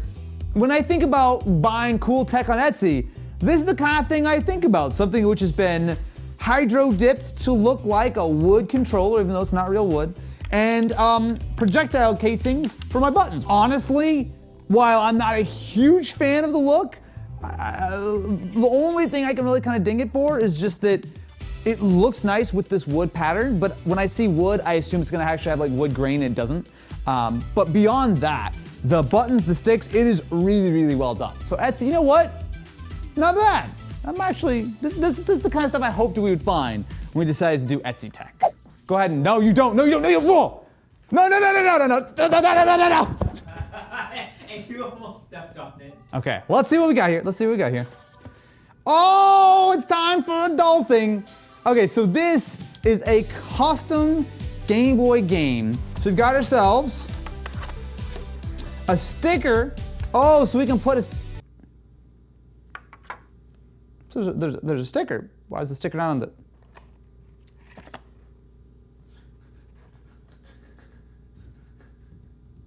we just buy the box and not the game? There's nothing, there's an instruction booklet and nothing else in here. I bought the box only. How did I buy the box only? Yeah, I want a box upgrade. Nah, that's a no-brainer. That's so cool. This is not. He's gonna call customer service. I paid $40 You sent me exactly what I ordered. I want a refund. Let me talk to your manager. Do you That's know who I am? ambiguous wording. That's ambiguous wording. Okay. God damn it. I'm gonna order the game right now. Okay, I'm gonna now pick cartridge only, and I'm gonna buy it now. You'll soon see, depending on whether or not it shows up before this video goes live, what adulting's all about. If it is, it's right here. And if it's not, so it's been almost a month since I shot that last part of the segment, and it took a little while for the game to show up from the Netherlands, but now let's do this one more time, shall we? A hard lesson in adulting is to check the listing before you hit the big red order button. There we go, an actual game. Oh, press A to interact, yep. B button if you need to cuss. Oh, I can press the B button. I can just decide to cuss at any point, that's great. What are you doing with my phone? Oh, I accidentally touched my roommate's phone. Yikes, sorry roomie, that's my bad. What's that? Don't reset the Wi-Fi, why not? I'm watching a show. Boy, this game, real adulting, boy oh boy. Okay, so here's the thing, I get the idea here. And the idea here is that I'm gonna be spending a long time trying to get to the bottom of filing my taxes, doing my laundry, homework, and all the other stuff. This is neat.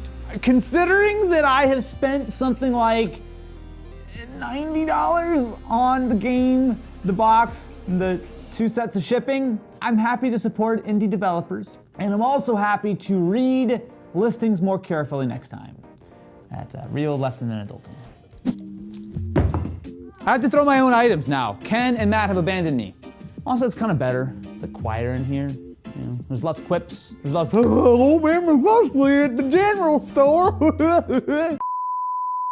Oh, it's an N64 mod of some variety. So we have a big old chonker of a power brick, the Xbox 360 controller, which I think I had to pay extra for.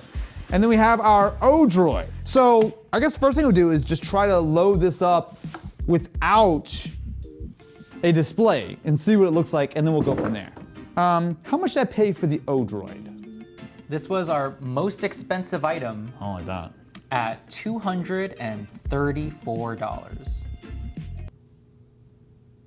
I paid $234 for this? You sure did. Do we have video evidence of me doing such a thing? That doesn't sound like I would never do something like that. For this, I went with the Xbox 360 controller, obviously. All right, well, let's give it a try. Let's be fair to it. I'm not seeing that kind of money and quality right now, but whatever. Okay, plug in the power supply to turn it on, but also the button on the left front side below the USB ports is a button which can be held for 2-3 seconds. So this is a button. Well, it's on, but the fan is now spun down and it's not doing anything.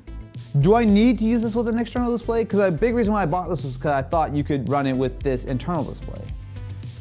It honestly doesn't say. You know what? I did a lot of reading between the lines for this video that I am starting to regret. Let me just grab a little monitor and try it and see. Oh, wait. Oh, monitor's doing something. Hey! The recall box. So I guess that this little display is like your second monitor, perhaps? I think maybe it only displays the art or something of the game that you're playing. So I don't think you actually play on the tiny little screen. Oh, okay. Open bar, video pack. Wow, there's a lot of things on here. All right, well, we gotta start with N64, right? I mean, clearly. What are we gonna play on N64? Blues Brothers 2000 is a move. That would be quite the move. Oh no, Cruising Exotica. Yeah. I will say that screen is so tiny. It like looks cool in the photos, but in person it is dim and really, really hard to read. So my left trigger is my throttle on this. But look how bad the emulation is. You see how the cars are like glitching in and out and the tires keep popping through? Like this feels like quite low quality N64 emulation. Yeah, man, that's not it for 200 bucks. If it can't emulate N64 and it is quite literally in a little N64 style enclosure, So this next item comes in a plain white envelope. I detect shenanigans. No, nothing suspicious about that. Dear customer, we hope this message finds you well. Blah, blah, blah, blah, blah. Our digital product, blah, blah, blah, blah, blah. Oh, it's a Steam. Okay, can you refresh me? How much did I pay for access to the Steam account? It was quite reasonable for access to over 200 games. It's a lot of games. 14 bucks. $14. Okay, so I guess what I need to do now is go to this Google Drive link and follow the instructions on how to do it, load up on a PC, and see what happens. What could go wrong? So if I want to play any of these games, I just need to log into whichever Steam account I want. So there's like, for example, if I want to play Final Fantasy VII, there's 3 different Steam accounts with 3 different logins that I could try. Boy, that's sus. I will say that the listing for this is long gone. It is long banned. It got on Etsy. nuked, right? On Etsy, it is long banned. I mean, I think it should go without saying, don't try this at home. Don't give people on Etsy money for stolen Steam accounts. So I'm in offline mode for Steam. It does show that I played apparently 3,800 hours of Elden Ring. Okay. I mean, that is, in fact, Elden Ring working on an illicit copy of Steam. So it's all offline, but it does look like it works. But here's the thing. There's a 0% chance that this is allowed by anyone. Clearly, Etsy banned these people. I'm sure they're gonna ban every one of their accounts to pop up. Steam probably bans you too if they see 70 people logging into the same Steam account. Pretty sure you're not allowed to do that. On top of that, if you're trying to play a game, someone else logs into that same account, you're gonna get booted. Your save files are gonna be all over the place because you're sharing it with all these other people. Like, I'll give them credit that this is kind of a clever idea. And yeah, technically I have access to the game, but big old yikes. All right, next up. Wow, it's very, okay. Well, we've got the glittery paper. This is encouraging. So this is classic Etsy. So someone has taken what seems to be an old hard drive, and they have made it into a clock.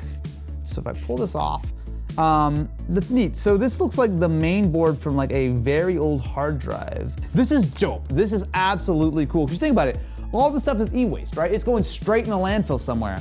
But instead, you can repurpose it and turn it into something really neat. How much did I pay for my handcrafted Neato Burrito hand PC device? Okay, you paid a, low amount of $46. That is totally worth it. This is really, really cool. See, and we got ourselves some little bonusy items. This video is a video of ups and downs, but this is just delightful. This just puts a smile on your face. I think it's time for a fun, lighthearted little romp through the delights of Etsy. What's wrong with saying romp, okay? I want to take a lighthearted romp. What? Don't hold me back, okay? Okay.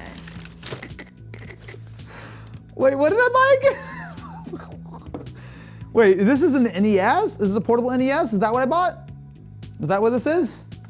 Yeah. Yes. And we got it for the low price of $121. $121 is a lot of money. But this is Etsy we're talking about. This is not some mass-produced knockoff NES clone. No, this plays the real thing using what I can only assume is like a Pi Zero or something on the inside. Let's actually fire it up and see what happens. I'm very curious. All right, this is a copy of Super Mario Bros. / Duck Hunt. Oh, okay. So, gotta give it a little bit of force. Let's try again. Let's try our NES boy. Oh, it worked. All right, it's in there, whatever. All right, let's play our Super NES boy. Oh, well, I will say that screen's real low quality. If you look up close, it looks like you can see it's connected via like AV or something because everything's a little bit soft. Not necessarily like a cool CRT way, more so just a cheap LCD kind of way.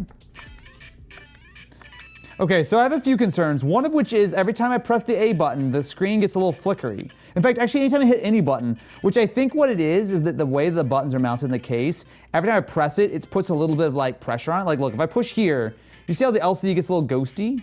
You see like those lines, those like horizontal lines that show up when I touch it? I think the screen's just mounted too close. So every time I press the button, it gets like a little jittery. Something else I'll say, these buttons don't feel great. They're fine, but that combined with the fact that it's actually kind of sharp, especially on the edges, it's not super comfortable to use. It's kind of cool, like I don't want to be like super mean to it, but it is a lot of money. And what you're getting here is, I mean, exactly what they say. I mean, it is a way to play NES games on the go. I just gotta feel that there's better ways of doing it. That was really timed well. I'm proud of myself. I was just vamping there so I could hit that musical cue as I concluded this segment, and we move on to the next item. Oh, you're gonna throw it? Oh my God, yeah, give it. Wait, can I throw this? Do it, do it, do it. Okay. Yeah, oh, you did did it. Nice. All right. Oh, snap. Oh, this is the simplest item we've had for the whole video. This is supposedly a real silicon wafer that has been framed in, Okay, so if you're not familiar, the chip in like the device you're using to watch this video and like every device ever comes on little wafers. And so essentially what happens is you can see all the individual chips. These all get sliced and picked and put into the various parts that, inside the CPUs and whatnot. Oh my God, that's so cool. How much did we pay for this?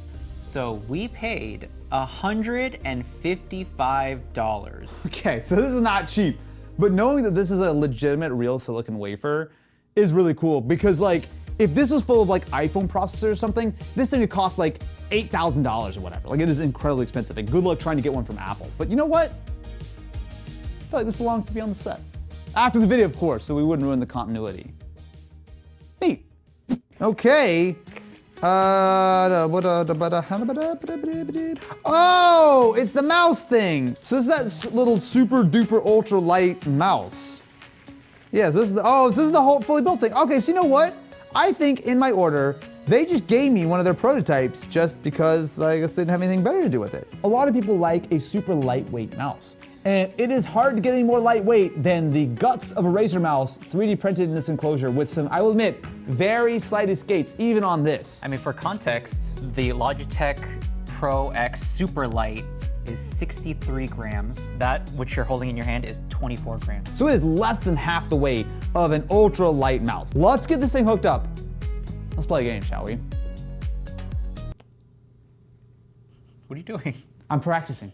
I will say it feels terrific. Like it really is nice. And it would feel even better if I could unplug the cable, but even with the cable connected, it's really not bad at all. Now, how much was this though? Because it's not cheap. So if you buy the whole thing, including the PCB and all the, the guts of the mice, it is $155. So yeah, not cheap at all. You could save some money if you just buy the 3D printed enclosure and provide your own guts. Yeah, that would only be $40. Yeah, I would personally not want to do that just because that's a lot of work. I mean, trying it, it's not gonna be a durable mouse. I feel like because it's so exposed, you're probably gonna sort of, whether the 3D printing is gonna wear down or whether you're gonna accidentally damage that PCB, it's probably a little bit of a temporary solution. Maybe you get like 6 months or a year out of it. You know what though, man? I kind of like it more than a regular mouse. Like it's so quick. And that's what the cable, I'm gonna disconnect for a second. I have just enough battery to last a minute or two. That's smooth, man. It is so lightweight to the point where I feel like I am operating almost more on feel than my like muscle. You know what? I'm sold. This thing, actually really, really cool. This might be my favorite item of the video. This is legit. Thanks, Etsy. Well, I mean, not really thanks because I gave you all the money and some of the other items in this video were not good, but this one, thumbs up. Lukie Games is a store that is being compared to DKOldies for a reason. Now they have a wide selection of retro games and consoles. Sounds great, right? Except for people have some truly terrible stories about this. So let's get to the bottom of, is Lukie Games actually worth it? What exactly is the drama with Lukie Games? Because until we were doing this video, I was not really aware of them. I think it would be better if you just read it from the community themselves. Okay, let's do it. Sometimes they're good, but they're, quote, cleaned and tested is usually not true. I spent 2 hours just cleaning 5 NES games. Lukie is worse than DK. DKOldies at least has their own inventory. They suck. They used to always buy my games off eBay for reasonable prices, then immediately relist them for the same photos I use and a 200% price increase. So there's multiple people accusing Lukie Games of literally just reselling their eBay listings.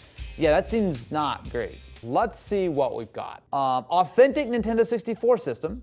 It has an N64, one generic controller, don't like that, but at least they say it, and a power supply and AV cable. And okay, interesting. So even though they say a 90-day return policy across the whole site, this one specifically does say it has been cleaned, tested, works perfectly, includes a 1-year warranty. So that's actually what I really want to look for on a site like this. Because if I'm gonna pay a markup for a company to have professionally cleaned, refurbed the system. I also want a return policy, which is robust, and importantly, I want a warranty. So while the reviews are quite negative, what I'm seeing here, they're checking a lot of the boxes, right? Like this looks very reasonable. Is that a copy of Pokemon Leaf Green for $260? Okay, so yeah, maybe this is not gonna be as straightforward as I thought. So they've got DS Lites. The discounted conditions are in the $60 to $70 range based on if I want a red one or a white one. The nicer condition ones are $108.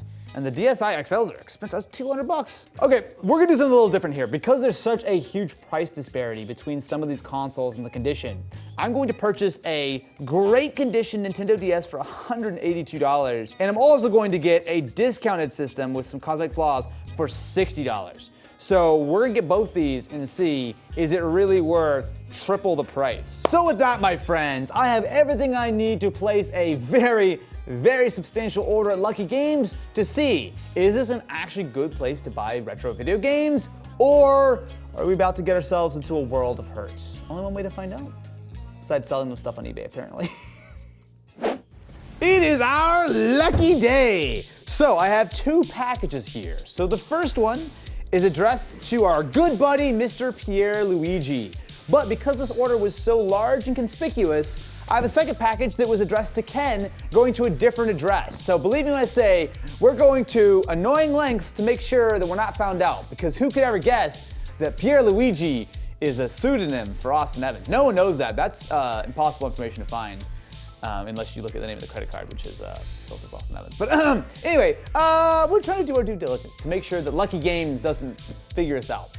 Inside our squash box, we have a whole bunch of stuff. So there's some padding, and oh my goodness, that's a lot of things. Wow. Okay, let's do this one at a time.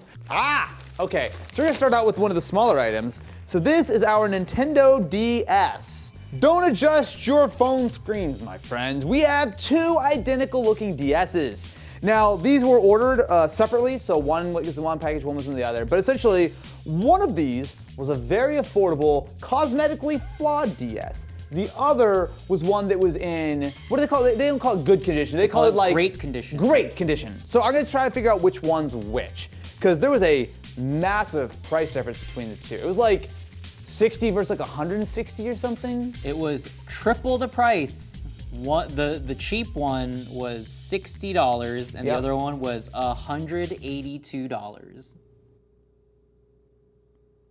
I know that I was the one who hit the order button, but okay, let me see if I can tell the difference, because I pulled them both out, I'm not entirely sure. So the first DS, I'll say, is in relatively decent cosmetic condition on the front. It's got some scratches on the back, but it's not too bad.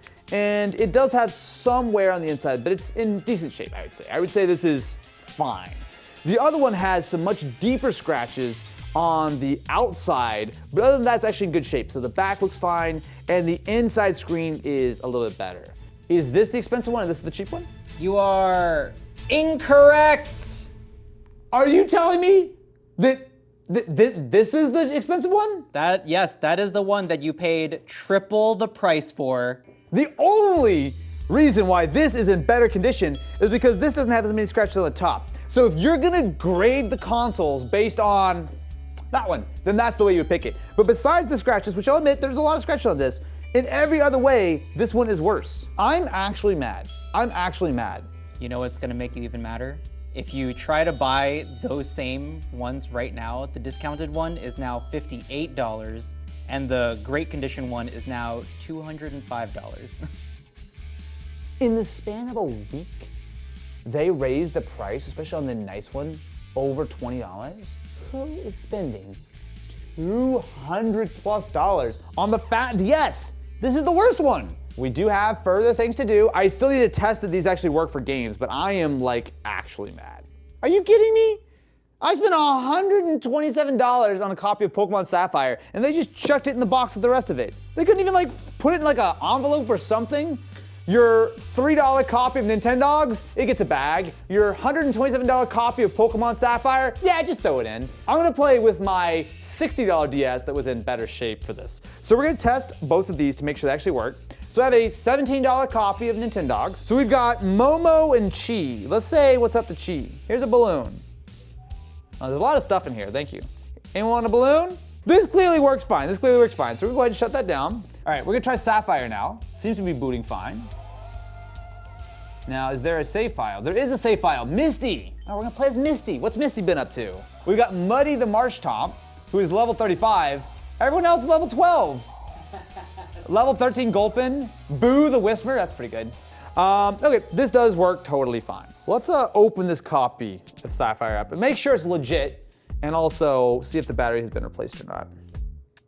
Oh yeah, that's real. Yeah, that's a real cart. The fact that we spent 3 times as much on a great condition DS, and it is, I would say, acceptable, but actually in worse condition than a $60 DS, makes it pretty clear to me that condition means almost nothing to Lukie Games, and they're just, they, honestly, I think what they did was they looked at the 2 on the shelf and goes, that one's a little less scratched, and did. It's okay, that was the bad one, it's fine. Actually, that's the expensive one, so it's already scuffed anyway. I don't know, man. This is a terrible start. Next up, we have, well, a lot of stuff, but I see bits and pieces for our NES. I'll say that at first glance, this looks to be in pretty good shape. What was the condition of this NES top loader? A very confusing, just refurbished. They don't specify any type of condition, whether it's good, bad, or whatever. The only thing it says is it's refurbished and it has been thoroughly cleaned and tested, works like new. Okay, I feel good. Now, I'm gonna fire it up in a second, but just to kind of set expectations, how much was our NES top loading bundle? We paid $210 for the entire bundle, so that's the console, the Zapper gun, and the 2 games. If you were to buy it on their website right now, it's closer to $230 something. That's crazy to me that they've raised the price so much. Okay, let's see what we got. The sound of a cafe rogue.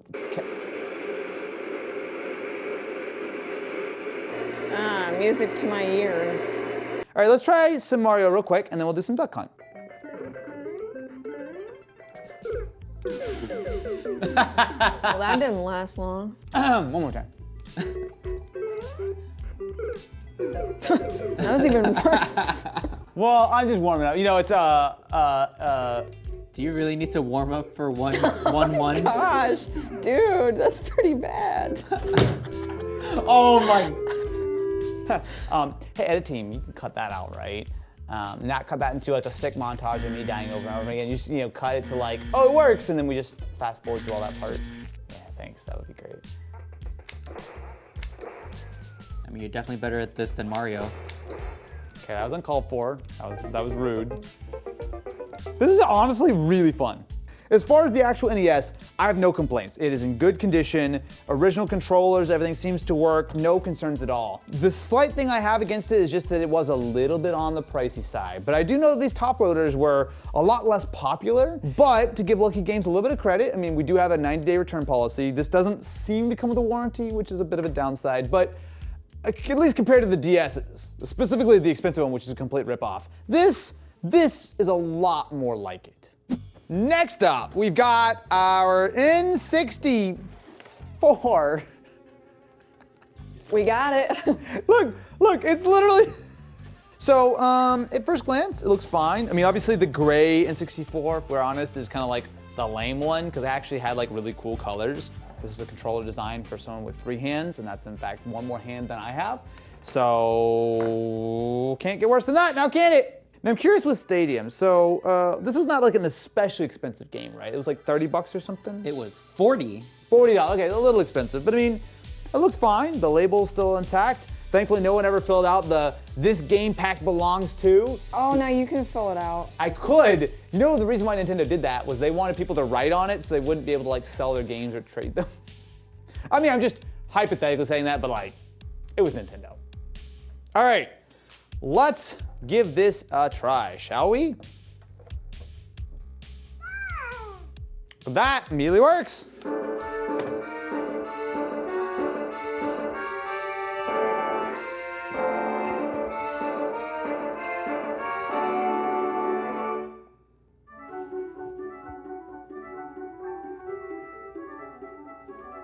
Oh, look at that.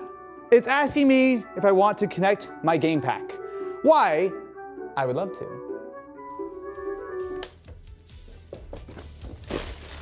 Because I bought a game pack from Lukie Games. The way this works is that you plug it into the actual N64, and then what you've got yourself is a Game Boy card slot for your original Game Boy games. So it's called a transfer pack, but you actually could do a couple of things with it. So in a game like Pokemon Stadium, you could actually transfer your Pokemon over and play them in the game, which is cool. But you could also straight up use Stadium as a Game Boy emulator, basically. Oh, it's not working. All right. You mean the $21 transfer pack that we bought from them isn't working? Well, I'm just gonna play some Stadium mini games because that's more fun. Yeah, dude, I'm really bad at this. I forgot how bad I am at this. Wow, this is really hard.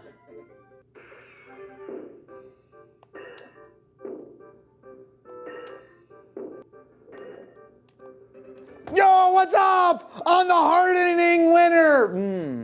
No thanks. Well, so how much did I pay for the N64? It was $95? Yes. It was $95 for the original great condition console, the generic controller and all the cables and all that stuff. That's a reasonable deal. I don't think it's a great deal, mind you. I'm not trying to say like go out and, grab a Lukie Games N64 right now or something, but like, considering it's got the warranty, it is in good condition, like no problems with that.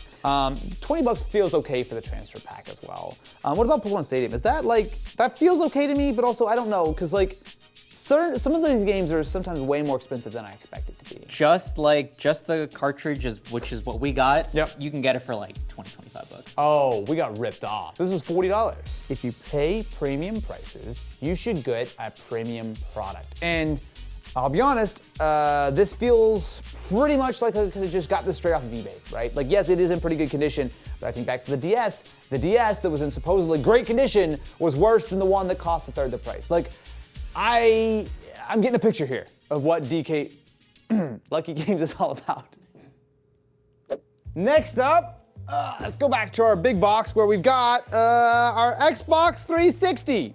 So again, give them a little credit, just like the photo, it is a boxed old school Xbox 360 controller. We have the chungus of a power brick that the original Xbox 360 came with, as well as its accompanying power cable. Now, it looks fine. I would say bordering on good. I mean, a couple little scratches and scuffs. The door still works. The USB ports are clean. Power button sounds fine. Memory slots. Everything seems okay. Now, it also has a hard drive, but it doesn't say the actual capacity. It just says hard drive. So I think this was 20 gigabytes, or at least it's supposed to be 20 gigs, right? It doesn't say anywhere. So I assume it's just 20 gigs. It just says Xbox 360 hard drive. Let's wheel the TV up. Let's see how this thing actually works. Okay, let's see if our 360 works, shall we? Those are good Xbox noises. And by good, I mean grindy, but that's what it always sounded like. Hey! You know what? I gotta say, so we're using component here, not HDMI, which is the best thing we can get out of the 360. But this feels, oh! It's got the old school interface! Holy sh! Yo, I haven't seen this in forever, dude! Oh my God, that's so sick! So this was the second iteration of the Xbox interface. And to me, this was my favorite. The original blades, they look ugly. But this was nice, and it's way better than the current one. All right, I'm so excited. Please let the disk drive work. Excellent. And it looks clean too. You know what? I know exactly what happened with this 360. Someone bought it in 2008 or even 2009, maybe put it online once or twice, and then never used it again. Which sounds a little sad, but what it means is that it is in very good shape, and it is still running the vintage Primo software before it got loaded up with like ads and nonsense. Now, if this disk drive works, which is not a guarantee for something that's this old,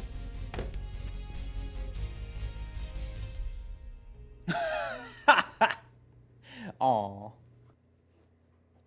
An update must be applied to your console to play this game. If you decline this update, you will not be able to play this game. Do you want to apply the update now? Hell no, brother. Normally, I would love to show you it working, and clearly the disk drive works because it is reading the disk, but hell no. Am I going to update this beautiful new Xbox experience? How much do we pay? We'll start out with bad company too. How much did I pay for this complete in box? Well, apparently that was not a very popular game. We paid $6 for it. Yep. Bad Company. Y'all never played Bad Company. It was really good. I played a lot more Bad Company 1, but 2 was good too. Okay, great, solid. Now, how much did they pay for this console? So I will start with, this is the other only item. So we only got 2 items that had a 1-year warranty. This is the other warranty. one. Got it.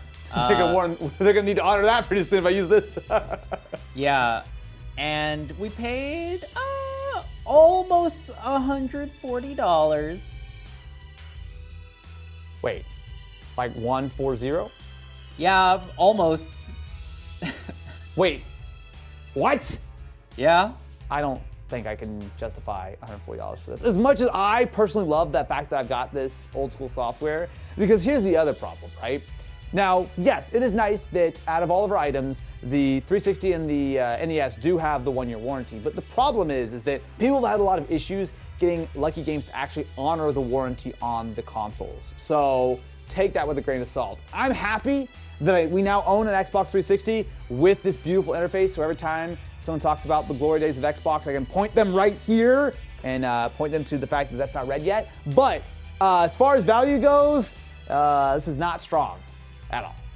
Like, it's the opposite. In fact, I would argue with that. Like, $50 too expensive. Last but certainly not least, we have ourselves a super slim PlayStation 3. Now, it's funny, this is the only one that actually has a whole letter about it, probably because the Super Slim was the worst one. Congratulations on purchasing a PlayStation 3 system from Lukie Games. This is a used PS3 system that has been cleaned and tested. Before I open it, this was in great condition, right? That's what they called it, the great quality, great condition? Yes, this is basically the highest quality condition that they sell. I'm scared. I'm really scared. Yeah. Okay, all right, let's do it. 3, 2, 1, 1 3/4, 1 1/2.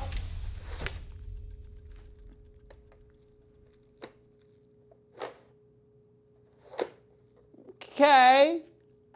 This could be worse. What's all this? Ew! Ew! While this looks cosmetically dirty and not, in great shape, freaking sticker missing and everything, but there's no like actual damage to it. Oh, look at that, that's disgusting. That looks like snot. Well, okay. Okay. Well, we do have a game for it.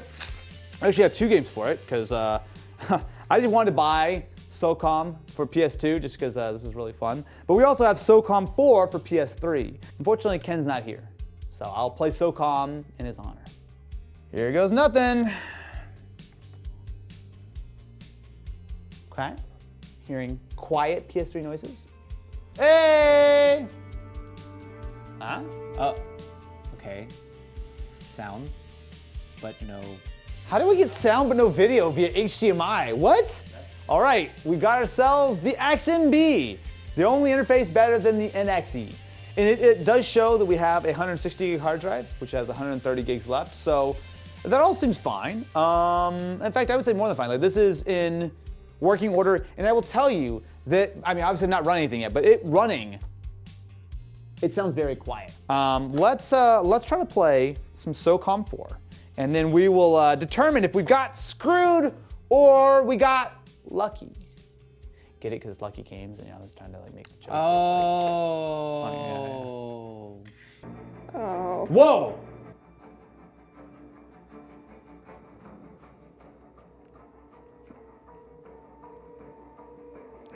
All right, let's do it, gang.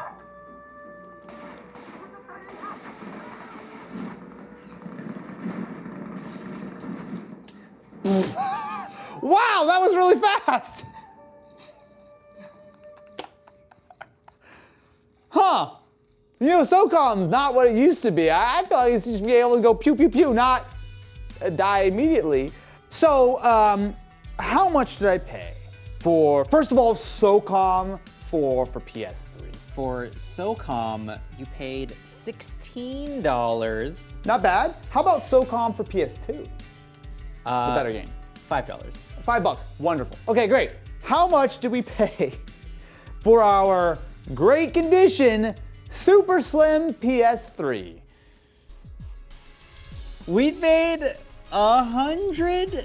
$190, which is still a discount because if you were to buy this exact one from them now, it's $200. Oh my God, so bad. So for context, when they were making these things, they were $200, at least the 12 gear versions were $200 for like several years. And the only thing I can say about it that's remotely good is that it is not physically broken like the one I got from DKOldies. But look, if we're gonna sum up Lukie Games, it is like this. DKOldies, but worse. Like, at least DKOldies has a warranty. I don't think I have anything positive to say, except, and there's one big but here. All of the games we got did work, they had been tested, and some of the prices weren't terrible. So if I can give them anything, they have a decent selection of vaguely okay priced games. But as far as the consoles go, man, this is not it. Whoa, hold on. Before the video was over, we were just cleaning up, and Alex made a surprising and shocking allegation. So if you look real close in there actually looks like, and I can't believe I'm about to say this, a little bit of rust. I'm not entirely sure. I'm gonna crack it open real quick, but there's no way we got two rusty Super Slims. Like there's no way. So it is, you see all this like stuff? It's definitely gotten wet before. Do you see all those little like lines? It looks like spores growing in Last of Us. Oh my God. I mean, it's way smaller. Don't describe it like that. I mean, I think what happened here is that maybe it didn't get outright like soaked, but there was definitely a lot of humidity in the area. And so you've got little bits of rust on the top, but especially on the bottom, you can see where the liquid actually ran and sort of like dried up, and it's like got legitimate bits of rust.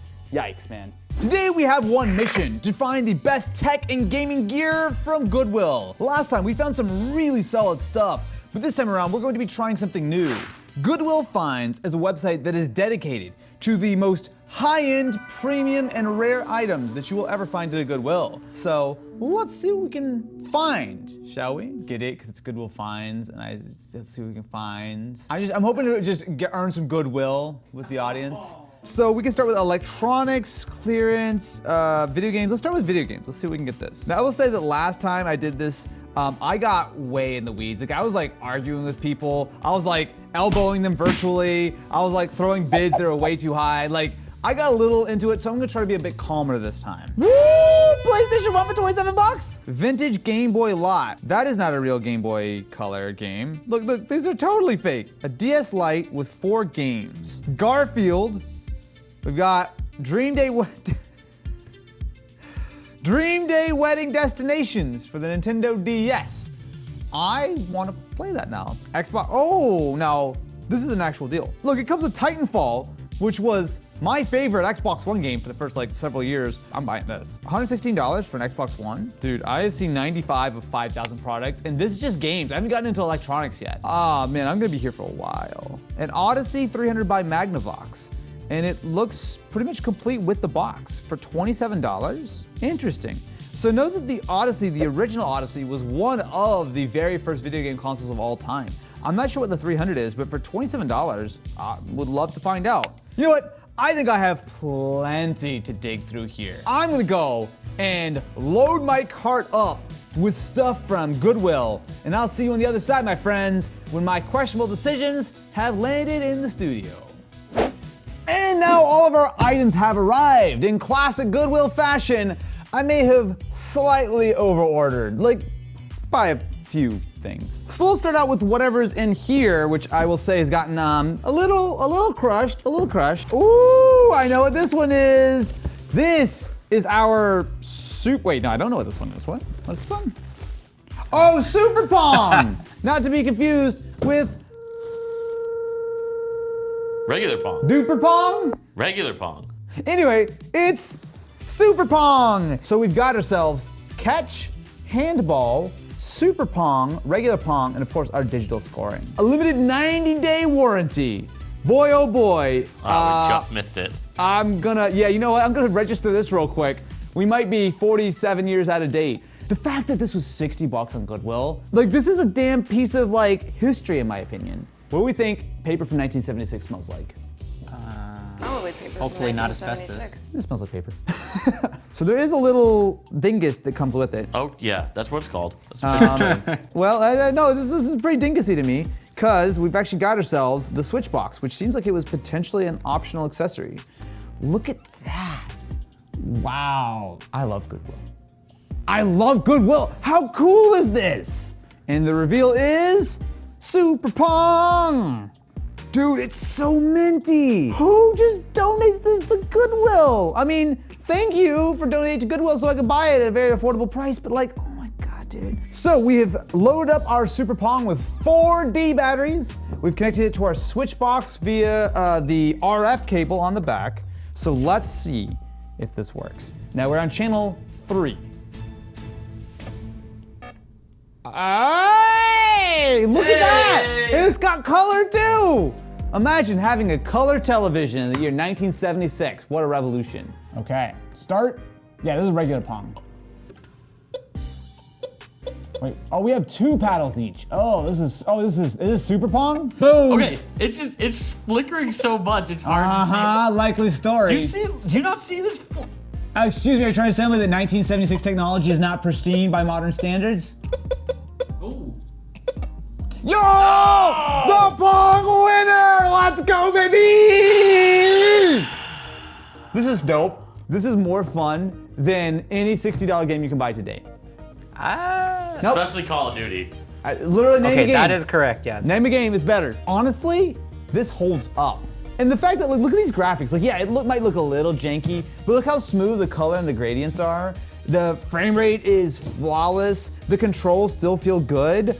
You got yourself a built-in speaker, boy. A built-in speaker. This thing is as old as your grandpappy. Man. Stop with that. It's also as old as Matt, apparently. Next up, we've got a slightly heavier package.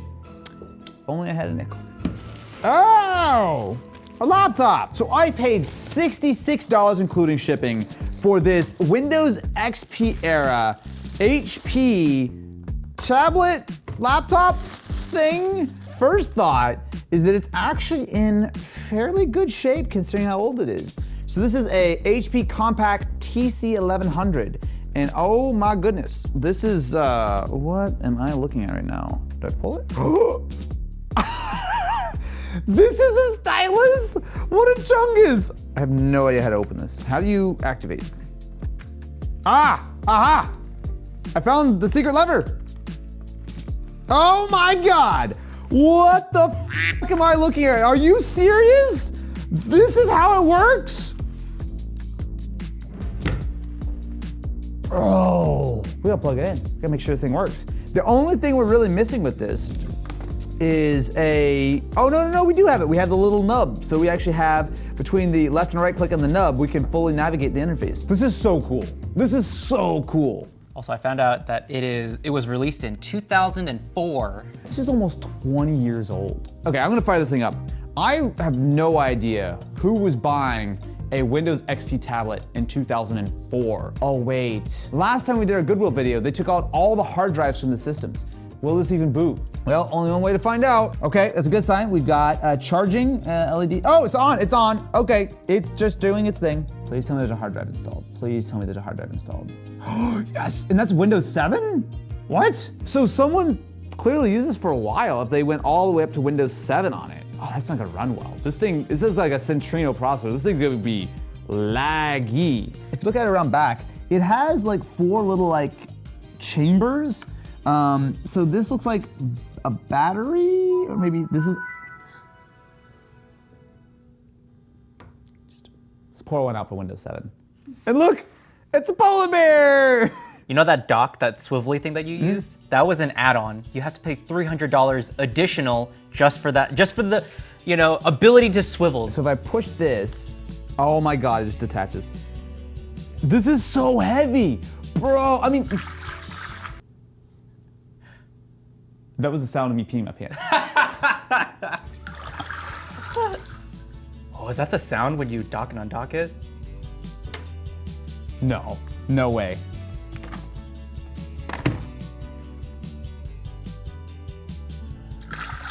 That's the sound it makes when you undock it! Oh my God, dude!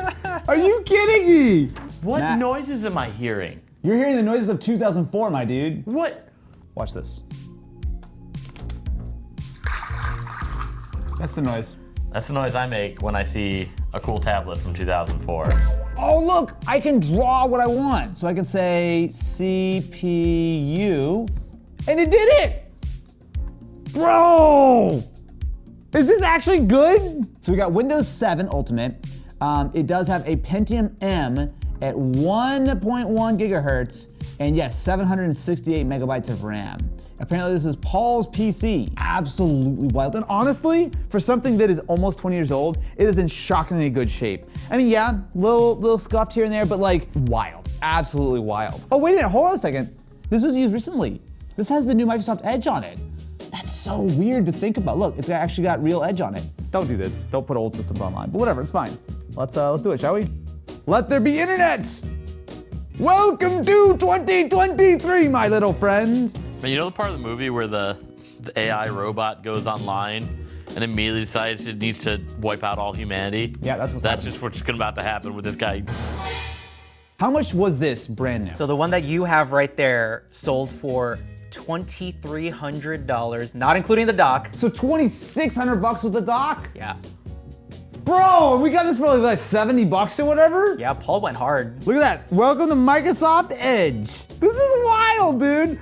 Look at that, it's actually working. All right, you know what? Let's turn this thing off, safely, of course. And let's open it up inside. But I am so amped about it. It is so clean. That was the noise it makes when you have low battery. That was... Yep, low battery again. Okay, so panel number one is, okay. So we got ourselves is that a Wi-Fi card? Oh my God, it's a huge ass Wi-Fi card. And we have 512 megs of RAM, and that's our hard drive.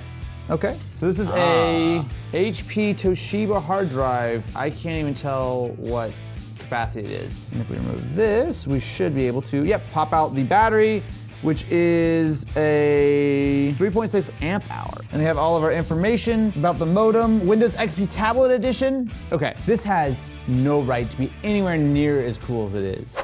All right, so this is a significantly smaller package.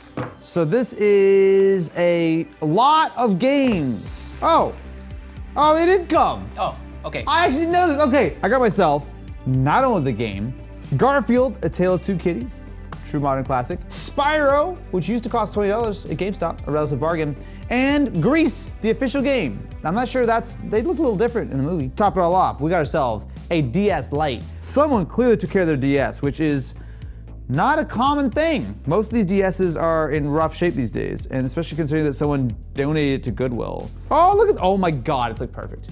Someone put a case on this thing in like 2004 and then never touched it, or 2007. Look at how clean this is. And even the screen is not too bad. Does it have a charge? Okay, the battery's almost dead. But look at those screens are perfect. I'll quickly plug this in before it dies. But we got an absolute steal. Not only do we get the actual DS, we got all of these games for a mere $63. Time to plan my dream day wedding. Oh, that's bad. It doesn't read the game. Let me restart it and see. Oh my God, I forgot! You have to restart your DS for it to see the game. Oh, good Lord. Okay, never mind, we're all good. 3 months to go? Oh my God, I can jump in the middle of someone's dream day wedding. They only got 3 months to their wedding and they gave up. It's so sad. Wait, is this really how I do it? I just look around an image and tap things? Man! My wedding is way cooler than that. I think we can pretty safely say that we got ourselves a good deal. Largely because it's in such good condition. I think if this DS was kind of scuffed, this would have been a very mid deal. Because honestly, none of these games besides maybe Spyro are really worth anything.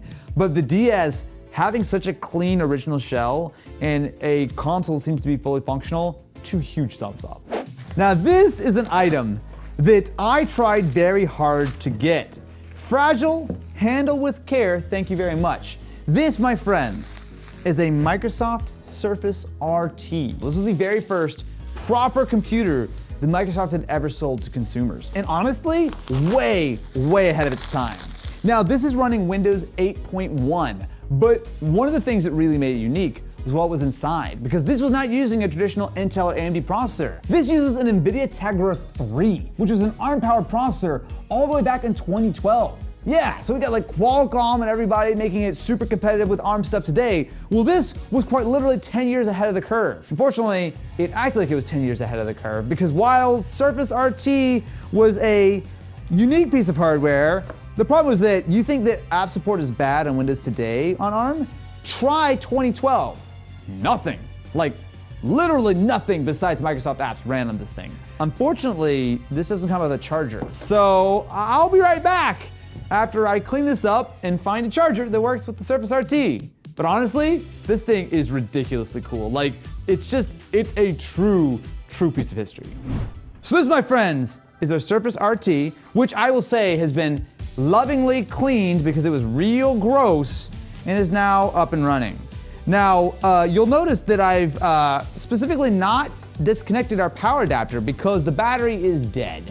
So as soon as I tried to turn it on, it did nothing, but it has at least the ability to be run on AC power. You know what? I will say one thing. This keyboard not as bad as I remember it being. It doesn't have a lot of travel, but it actually doesn't feel horrible. What does feel terrible though is this trackpad, because it's literally Alcantara. Like, look at the wear on the trackpad. Like, it looks nasty. But you squint just a little bit and you can imagine that this is a brand new Surface today, except for the performance, which is bad. Wow. It's been loading this page for like over a minute now. That's very bad. What's really surprising is, despite the fact that they only sold this for 1 year, right? Because it was discontinued in 2015, it got its final software support this year. January of 2023. What? Yep. That was the final software support update. Like, that's kind of That is actually impressive. That is impressive. Unfortunately, they were supporting Windows 8, which was a polished turd. Inside, this is powered by a quad-core NVIDIA Tegra 4 CPU. This was essentially a predecessor to the chip inside of the Nintendo Switch. Actually not like horribly underpowered for the time. It was outfitted also with a whopping 2 gigabytes of RAM and a 32 gigabyte SSD. I'm gonna be super clear with you. I paid 60 whatever dollars and had to bid on several of these for one reason: nostalgia. These are not usable in any way whatsoever in 2023. There's no practical benefit to this beyond the fact that it is neat that it is the first Surface. Windows RT was bad, no app supported it, and is almost entirely unusable today. But as a lover of history and weird tech, this thing was something I really wanted for the collection. What the? Wait. I forgot I bought this. Okay, so let me go through what I've got here. So I got myself a Xbox Series X controller, right? Yeah, so Series X controller. We've got ourselves Titanfall 1, the best game that Respawn ever made. We got Project Spark, Forza 5, and Hotel Transylvania 3. You know what this is? Someone bought themselves the original VCR Xbox One. Bought a couple games for it, and we're like, I want PlayStation, Mom! Because these are basically all games, I don't know about this one, but I know these were all games that were, if not launch titles, in the first like year or so. Wait a minute, hold on a second. They didn't even open it! This is a sealed copy of Project Spark. You might be asking, what's Project Spark? That's what everyone else was asking too, because no one bought it, and the people who bought it apparently didn't even open it. Let's take a look at this Xbox One. So these original, oh no, oh no, oh no. How is it that this is the dirtiest console and it is literally 40 years newer than some of the other consoles that we take a look at? Holy frickin' disgusting, Batman. Yikes. Yikes. No wonder there's a plastic bag. It's not to protect the console, it's to protect us. I think I've got emphysema just looking at this. Look at the, oh, good. This is actually disgusting. Look at the dust. Do you see the dust? I'm not sniffing this one. This is, look, I sniffed some things today. I've done some things I'm not proud of. This is nasty. This is nastier than a GameStop console. Can you make me feel better about how much we paid for this incredibly filthy Xbox One? Yes, it was just a measly $117. 117. Yes. Great number. Okay, we actually did get a pretty good deal on it, but yeah. I gotta see what's inside this thing, because it is probably gonna be the most disgusting console I have ever seen. Oh, here we go, all right. So, step one. Oh, good Lord. All right, well, there's no going back now. Everyone got an N95 ready? We're about to find. Okay, yep, that's what I thought. Look at the USB port. Oh, good Lord. Good Lord. Ah. All right, I am now prepared to look inside of this Xbox One. Hey. It actually looks like most of the dust is kind of stuck on the actual grills. We can establish that this is highly nasty. Now let's establish if it actually works. Because it better. Otherwise, I'm gonna get hepatitis for nothing. So let's insert our copy of Titanfall. Okay, it takes no problem. All right, so we're waiting for our disc to show up, and unfortunately, I'll tell you, it ain't showing up. We can try a different game. I don't think the disc drive works, which isn't a surprise because considering how gross this thing is, imagine what the inside of the DVD drive looks like. Oh, okay. Wait, so Titanfall just doesn't work. Forza does. Okay, so now we just have to let the disc install. That'll take a solid, oh my God, no, we're not doing that. Clearly it works, I think. Yeah, you know, here's the thing. It works. Does it work well? No. Should we have maybe not bought this one? Yes. But when you go out here and you spend $117 on an Xbox from Goodwill, you gotta take some risks. And this one is a health risk. Okay, so there are a few things in this box, which I will talk about. We've got Pokemon Snap for N64, Extreme XG2, NASCAR 2000, a real classic, and Star Wars Shadows of the Empire, also a really good game. But look at this. We've got ourselves Hot News 64, the Insider's Guide to N64. I believe, I don't have the full backstory on this, but I believe that this was shipped to you maybe with like a Nintendo Power subscription or something. I'm not entirely sure, but this is an actual authentic Nintendo VHS with all the hot tips, cool cheats, and sneak peeks you could ever hope for your Nintendo 64 in 1999. All right, it is time to experience Hot News 64. Welcome, you lucky game freaks. You'll get an inside peek into the brain-shattering 3D world of Donkey Kong 64. It's a good game. What the hell did he just say? What did he just say? I don't even know what to say about this right now. How much do we pay for all of our incredible N64 games? $51. Dude, that's a steal. Absolutely wild. I'm gonna eject this, and then let's switch over to an N64 and play some games. All right, let's start out with Shadows of the Empire, shall we? Uh-oh. I can clear the contacts. Here, let me try real quick. So that's not working. Let me just load up like NASCAR and see if it's a game cart or it's a N64 problem. Uh-oh. Okay, Shadows of the Empire does not boot. All right, quick race. Oh, it's Dale Earnhardt on the side. Sure. I'll do you proud, Dale, I'll do you proud.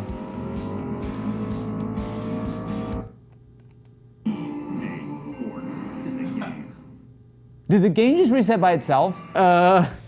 Okay, let's try Pokemon Snap. Oh, the Squirtles, the Squirtles.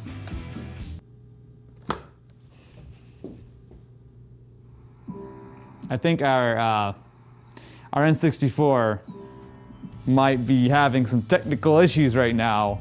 So I actually don't think we're having problems with the games. I think we're just having problems with the fact that our N64 resets itself every little bit. Well, you know what? It doesn't take away the shine from the fact that we got some terrific items from Goodwill and that I maybe need to go on Goodwill Finds and find an N64 that's not gonna crash on me now.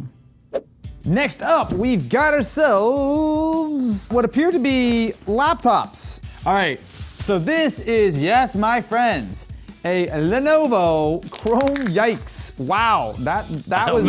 I don't remember the Chrome Yikes. So we've got ourselves 3 Chromebooks and a bunch of power adapters, or at least I hope a bunch of power adapters.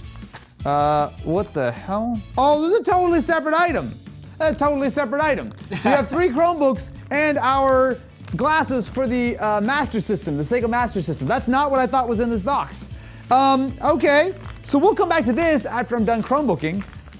So confused. So I got all these set up and I have some thoughts. So let's start out with the Lenovo 100S. So this one got its last update for Chrome OS 82. And I believe we're on Chrome OS 119 now? Now I will say that while the 100S is by far the cheapest, least exciting one, if we move over to the N23, you'll find some very fancy features. So not only does the N23 have this tilty flippy webcam, which is interesting, it also is a more modern device. So all of these have like roughly equivalent specs and 768p displays, but check this out. It's got a handle, baby! So when your little Timmy's walking to school, goes, I lost my Chromebook, it's fine, because it's durable. I'm just gonna double check. See? Durable. Wait. Uh-oh. I like how you said it's durable. It's durable because it has a handle and then No. dropped it. If you build a handle onto a Chromebook and give it to children, it better be durable because they're gonna drop that. This one, even though it's newer, it has topped out at version 92 of Chrome OS. So this one, also not amazing, although the handle is quite nice. Which brings us to the Chromebook 100E from Lenovo. This is the only one that is allowing me to update. It's currently at 87, so we're gonna restart and see. I'm gonna set this off to the side, we're gonna continue on, and we'll check in a little bit later. But if this one is fully up to date and the other two could be like little project laptops or something, 80 bucks? I mean, it's no CR48. It's no Google Chrome OS #1. But I'll take what I can get. This one is quite large and moderately heavy. What's large and moderately heavy? It's moderately. You know what? Here you go. I got you. I'm sorry, man. Now that we're all done tormenting each other, let's see what's inside here. Oh, snap! Oh, snap! That's a Mavica. This, my friends, is the Sony Mavica CD200. Now, while our last Mavica shot to floppy disks, this is all the way up to the good old glory days of mini CDs. All right, and here, oh wow, it's actually kind of big. Here is the CD Mavica itself. So this looks significantly more modern than the other one. So you can see that it's round here just because you've got to fit the CD in somewhere. We've got mini USB, AV out, we've got our 2.5-inch screen, power in. So would you care to refresh me on how much we paid for the Mavica CD200? Yes, you will be pleased to know that we only paid $33. Goodwill out here with the deals, man! Let's plug the camera in and see if it works. Oh, yeah, that's a good sign. We got a yellow charge LED, so if I turn it on, ooh, that sounded like a PlayStation 2 noise. I like it. What do you think the movie mode resolution is? Oh, it's probably gonna be 144p. It's got an MPEG HQ, which is 320 by 240. 240p? Joe, I take that camera, throw it in the garbage. We got the upgrade. We got the upgrade right here. Oh, wait, hold on a second. The screen is attached to the back of the disk drive, so the screen, it's got a tilty flippy screen. Okay, that's cool. All right, let's just try it here. I'll start out with a selfie. Ready, set. I wasn't ready for it. Why does it sound like it's printing out a... Is that what happens every time you take a photo? Wow! And now let's listen for the CD. Yeah, I guess it's fine. I guess that only happens the first time you do it. Dude, this thing is dope! So I want to load this up on a computer and see what it looks like, but I'm gonna actually take this around once I get the battery to charge and shoot some photos and videos of it. So I brought the Sony Mavica with me out to Japan on a short little trip to shoot some B-roll, and it's not exactly the best experience. This is what the CD Mavica looks like going into a mediumly lit subway station. I don't even know what...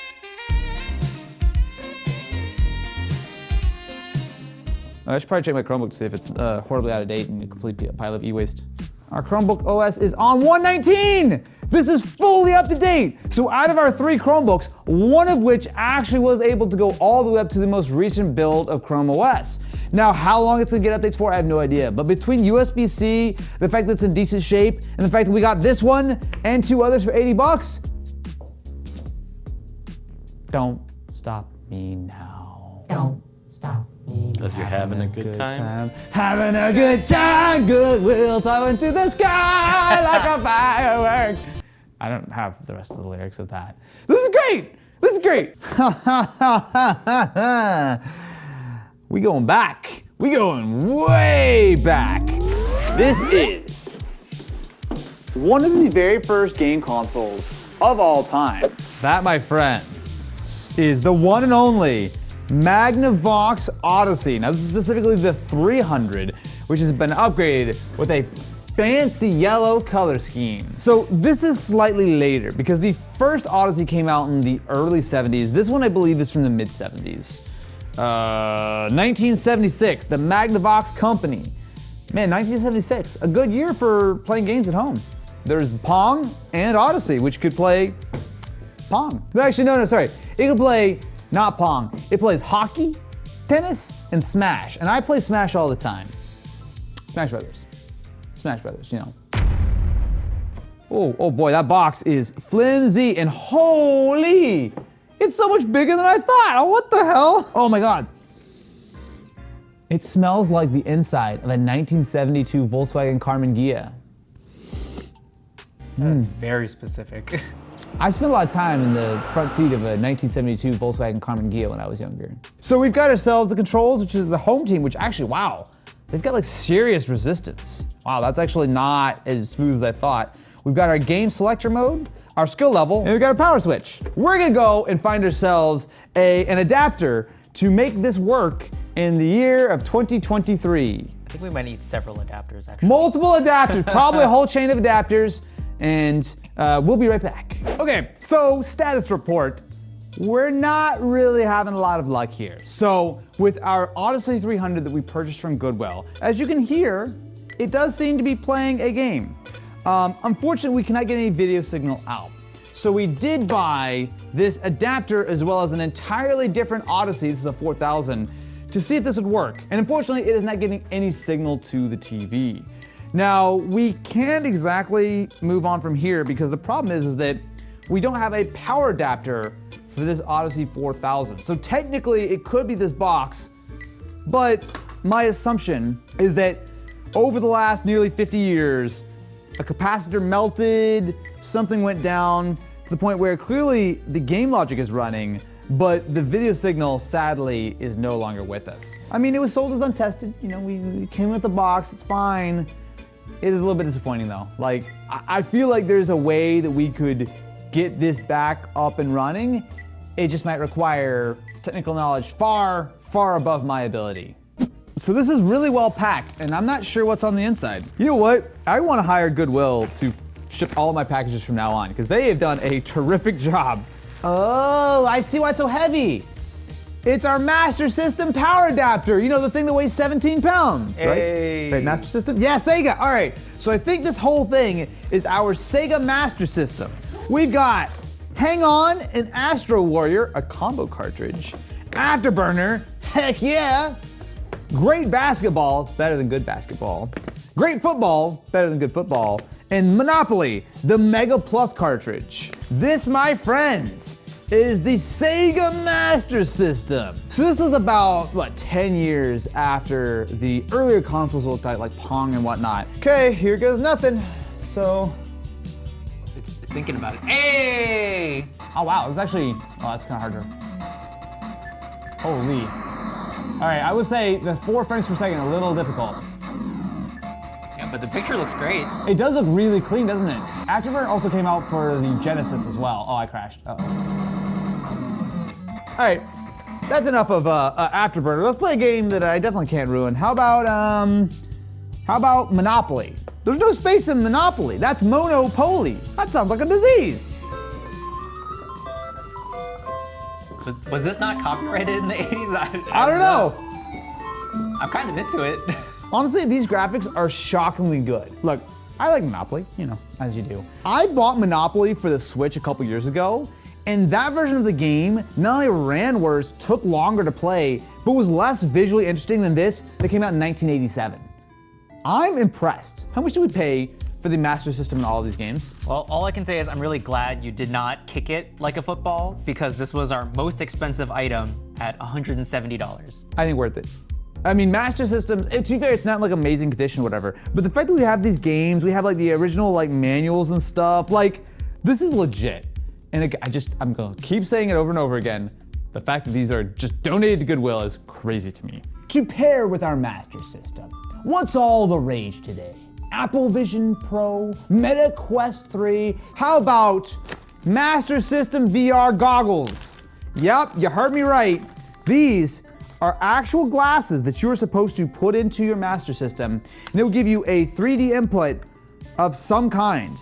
How this works, I have literally no idea. So I've got myself the glasses, which are missing the part to make it stick to your face now that I look at it. So, okay. So I'm gonna plug this in and see what happens. Theoretically, 3D of some kind. I don't know how it works though, so. No, it doesn't do anything. Yeah, looking into it a little bit more, it seems like all of the games that are compatible with 3D systems, they just say 3D, a 3D cartridge, so. Well, we'll be right back after we find stuff to make our cool 3D glasses work on our 1987 game console. What could possibly go wrong? Oh, what do we have here but Missile Defense 3D? Emphasis on light phaser 3D glasses required. The day has arrived for thermonuclear warfare, but there is one hope, you. Wait, holy sh**. Designed for Sega by Mark Cerny. Wait, what? No! The dude who architected the PS5 in 1987 designed this thermonuclear laser game for the Sega Master System 3D glasses. How cool is that? So I have no idea if anything's gonna show up on the TV, or if it's all here, or if none of this works. So one way to find out. Okay, so it's on channel 3, so it should, if I've plugged everything in, which it is plugged in. Also, whoever owned this had some crusty ass eyes. Oh, okay. Oh my God, dude, that actually doesn't look bad. Oh, hold on, wait. It's not all the way. Ow, what are you? All right, we're at the North Pole. Whoa, they're flying all over the place. So here's the thing, no control does anything. I haven't thoroughly designed this strap system for you, unfortunately. Ow. So to properly play this, you have a light gun and you're shooting the missiles out of the sky. It does not use the control pad. That being said, I can still actually talk about the 3D. Is it good? No. Would it be better if I was using a CRT? Potentially. But for 1987, there is a real 3D effect. It clearly looks, you can see all this blurriness, it looks bad on camera. What seems to be going on is that the Master System is sending that sort of weird, sort of 3D signal. These glasses, all they're doing is really just, I don't know if they're active shutters or exactly what the actual technology is, but all it's doing, you're just sort of going left, right, left, right, left, right, left, right really quickly, which is then helping your eyes to interpret these images as coming towards you. So those missiles look like they're actually coming towards you. Yeah, that one looks like it's coming towards you. It actually looks pretty decent. This Mark Cerny guy, he's going places. At this point, do I know what this is? Oh, this is our DMG. This is our DMG with the case, right? Oh, snap. Oh, snap. Is it it? Yeah, boy! Yeah, boy! This is a carrying case for your Game Boy. I'm just trying to wrap my head around the fact that someone wanted to carry their Game Boy, their portable console, in a damn briefcase. I also like the fact that this thing seems like it was made out of the same kind of plastic as the DMG, so it's kind of faded in the same way. They even have raised buttons, which obviously don't do anything, but man, that's pretty cool for 1991. So let's see what's inside. Oh my God, that's a lot of stuff. Oh, dude. Okay. So we've got ourselves not only the DMG, which has batteries unfortunately in it. Yikes, getting those out of there right now. A lot. Ah, what the shit is that? Is that blood? Or something else? Oh, gross. With a good clean, this actually looks like it's in good shape. It's just dirt. It's not actually scratched or beat up or anything. And the screen lens is, I would say, in pretty good shape considering the age. Okay, before we actually fire that up, let's see what else we've got here. So we've got ourselves a copy of Tetris and Ninja Turtles Fall of the Foot Clan. Boy, that was a real classic. I remember the Foot Clan. Man, screw those guys. They didn't need to fall. We also have a Light Boy. It would allow you to not only have a light, but also a magnifying glass for your Game Boy screen. So this is an original Game Boy rechargeable battery pack. So if you want a game on the go, you clip this to your belt, you plug it into your Game Boy. It's like the Apple Vision Pro, but 1989 edition. You know what? We need Matt. I think we need Matt for this. Matt! Are you ready to be excited? Game Boy time. Let's see if we can get the Light Boy up and running, but let's clean that Game Boy up real quick. Seriously, we cleaned up the outside. Technically, it is functional right now. To do this right, we would need to take it apart, probably give the shell a little bit more of a proper bath, and then it's probably something as simple as cleaning the contacts and the little like rubber domes underneath. It does work though, and the screen looks, I mean, for DMG, good. Oh, this is gonna be gross. There it is. That was an awful noise. Dude, feel how tight that is though. Ooh! That is the tightest, oh my God, dude, it's like so on there. Oh. Now, the grand total for our entire Game Boy case and accessories was so affordable that I don't even need to tell you. Not because I forgot the number, because it was really low.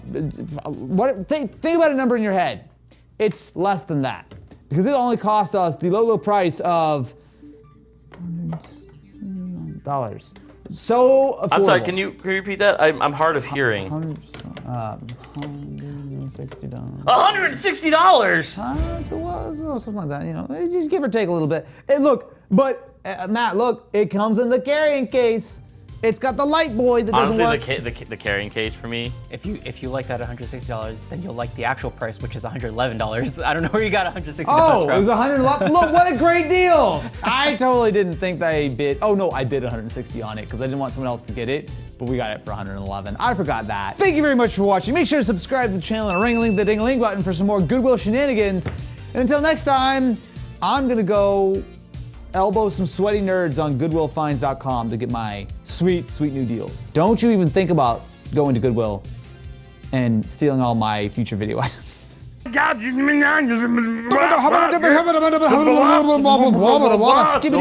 Yeah!